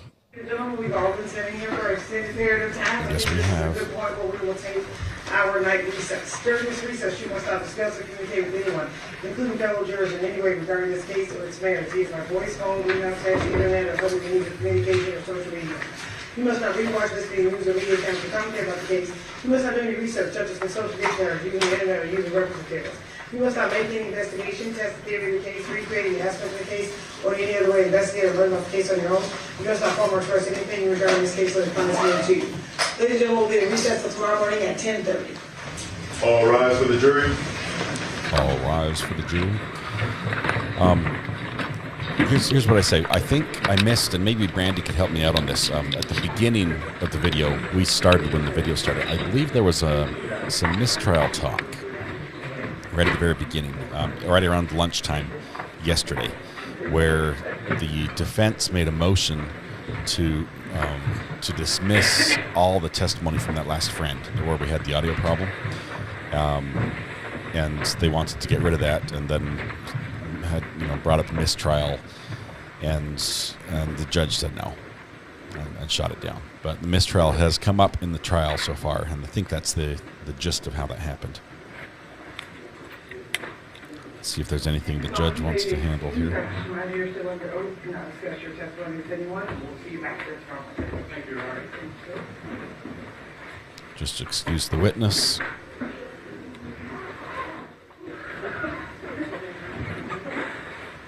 It's awfully quiet. You can't hear me? We are outside the presence of our jury. Do you guys have any matters to discuss outside? And the audio's gone. Okay. There we go. Yeah, my ears are ringing. Tinnitus is really bad. It's a real thing. Let's see. Just 1 second. Still no audio. All right. I think we're done. So we're about ready to begin live from Las Vegas right now. So we're going to look at that. It looks like we have an hour and a half. Starts at 1:30 p.m. Let's see. Amber says, "Yep, sure was." Defense wanted to throw out the ins and boat testimony. Oh, insurance and boat. Is that it? And ruled not to toss them out. They asked for mistrial, both denied. Yes, they complained. They don't like the testimony. It's bad for their case. Where is this hearing? Where is this taking place? This is in Nevada, in Las Vegas. Is that what your question is? When this judge talks, all I hear is burped. It's burped. That's the sound that a A-10 plane makes as well. If you want me to make other truly accurate sounds, I can do those as well on command. Insurance and boat crash. Yes, I read the abbreviations. It's sort of nappy time. Let's see. Brandy says, because of the boat wreck stuff and being bruised and the life insurance, but she said that's not prior bad acts, that's just acts. Yeah, they want to make sure no prior acts get in, but these were not prior bad acts. They were just acts, apparently. Asking for mistrial is par for the course. It wouldn't be a good trial unless you've asked for a mistrial. I find it very hard to believe that the judge was never told about talking too fast. I'm surprised it doesn't come up in one of the jurors' questions. It might happen. Let's see. All right, so we are, what Brandy said. Yes, I think, Brandy, you're going live this afternoon as well, right? I'm pretty sure you are. So Brandy's going to be live. I'm not sure. We're going to start at 1. I'd probably Brandy about the same time, so you're able to choose between the twixt of us or both. You know, if you're able to watch us both at the same time, that's an option. Yes, in about an hour. Sounds good. We will only be watching here. We're only going to be watching the first half of the day, which takes us through the afternoon and the lunch break in Las Vegas. At that point, I'm going to portal everyone who wants to continue watching with Brandy and wants to watch that late into the evening. That just doesn't work very well for my schedule and for a lot of us. So we'll be watching what happens after lunch in the morning tomorrow. So that's just how we do it. So yeah, we'll portal people over to Brandy's for the second half, and some of you will go over there anyway for the first half, and that is great because Brandy does an amazing job. And you are well served by going over there. Let's see, but we're gonna take our lunch break here, and then we're gonna go live with Las Vegas when it starts here in just a little bit. Holly, thank you very much. Appreciate you. Appreciate you supporting both of us. That is awesome. Brandy, JT, Brandy, I'm not sure. I think you saw. You were up late as well. I stayed up with JT on night court, and I'm paying the price now. I'm exhausted. I actually fell asleep here in my chair, headphones on. When I woke up, there was a police chase on, and it was like 2:30 in the morning. I'm like, my head's like kinked at some weird angle, and hands still on the mouse button. You know, like it was embarrassing. Yeah. Anyway, so that's this is how we do it. Yeah, we'll be back after lunch. Any questions? I realized that interview was super long. It was painful. Honestly, it was painful. There wasn't a lot I could do with it to make it better. Basically, his story is very well thought out. He's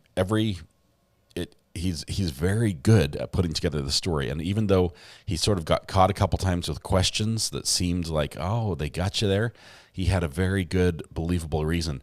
And it looks like, from the state's perspective, that he's done a lot of preparation, that he really thought this through and came at it from every angle and said, so if they ask this, I'll have this reason, and I'll have this evidence or history or backstory that will cover that or line up with that.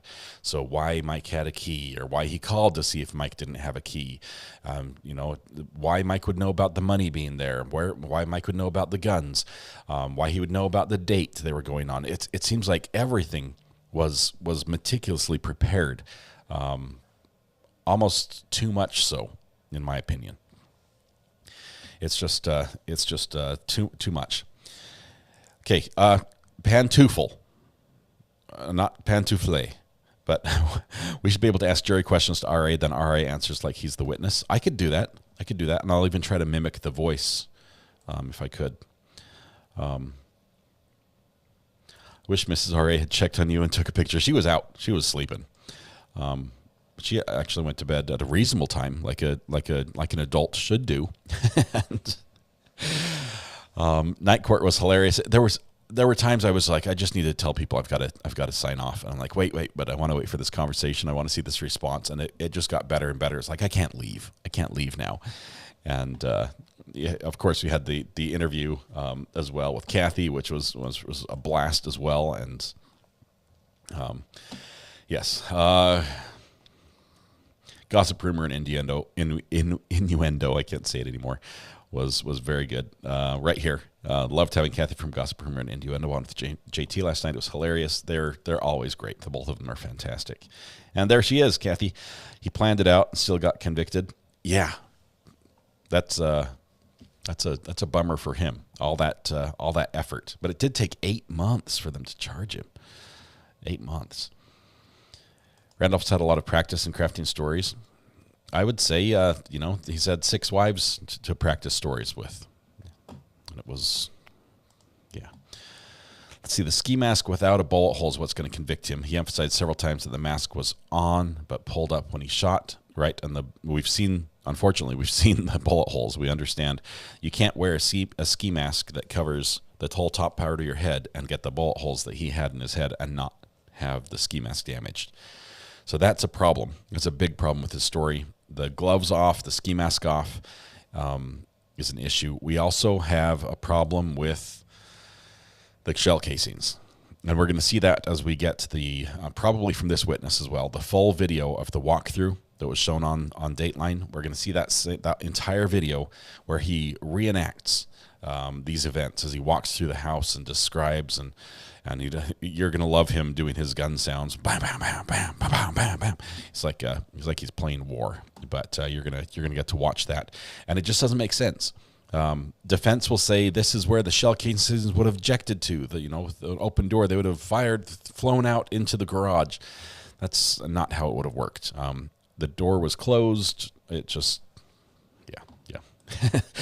Gossip, rumor, and innuendo. Sorry for objectifying your voice, Recovery Addict. Still, you've got a super sexy voice. It's all fair game. No offense taken at all, Kathy. You're welcome at any time. I appreciate what you do. You have some great content out there, and I love that that you found some content in my material. That's great. It's fair game, and you feel free. Let's see. Did you think the juror question was helpful for the state? I do. Yes. It showed they had a question. I'm trying to remember exactly how they worded it, but I think it had to do with to the neighbor. Did you see any other vehicles or anything there beforehand that were out of place? They're paying attention. This is a good thing. They're listening. It was an insightful question. I hope that sort of like opens the floodgates. It's like being first in chat. Okay, there was a time when on the live stream, I felt like no one's going to talk. They're waiting forever to talk. Somebody has to talk to let people know they're here. I'm hoping that breaks the ice for the jury, that they now say, oh, this is how the questions work. I just write it down with my jury number. Now that they've explained it, now that I've seen the process work, yeah, I've got some questions. And maybe now we'll start seeing a few more with each witness, and they'll be, hopefully a little bit insightful. Jury questions are the best. I think every state should do this. A, they get to take notes. B, they get to ask questions. There's no loss on this. This is really good. They're going to show that episode in court. No, that episode showed the interview. I think that's how it works. The interview was done by the police detectives, right? Correct me if I'm wrong, but those same 2 detectives arranged for him to do the walkthrough, and then that was shown on the Dateline episode. So it's police material that Dateline used. We're going to see the whole thing, I think. Alicia, welcome to the gallery. Thank you very much. Appreciate your support. Got that green courthouse by your name.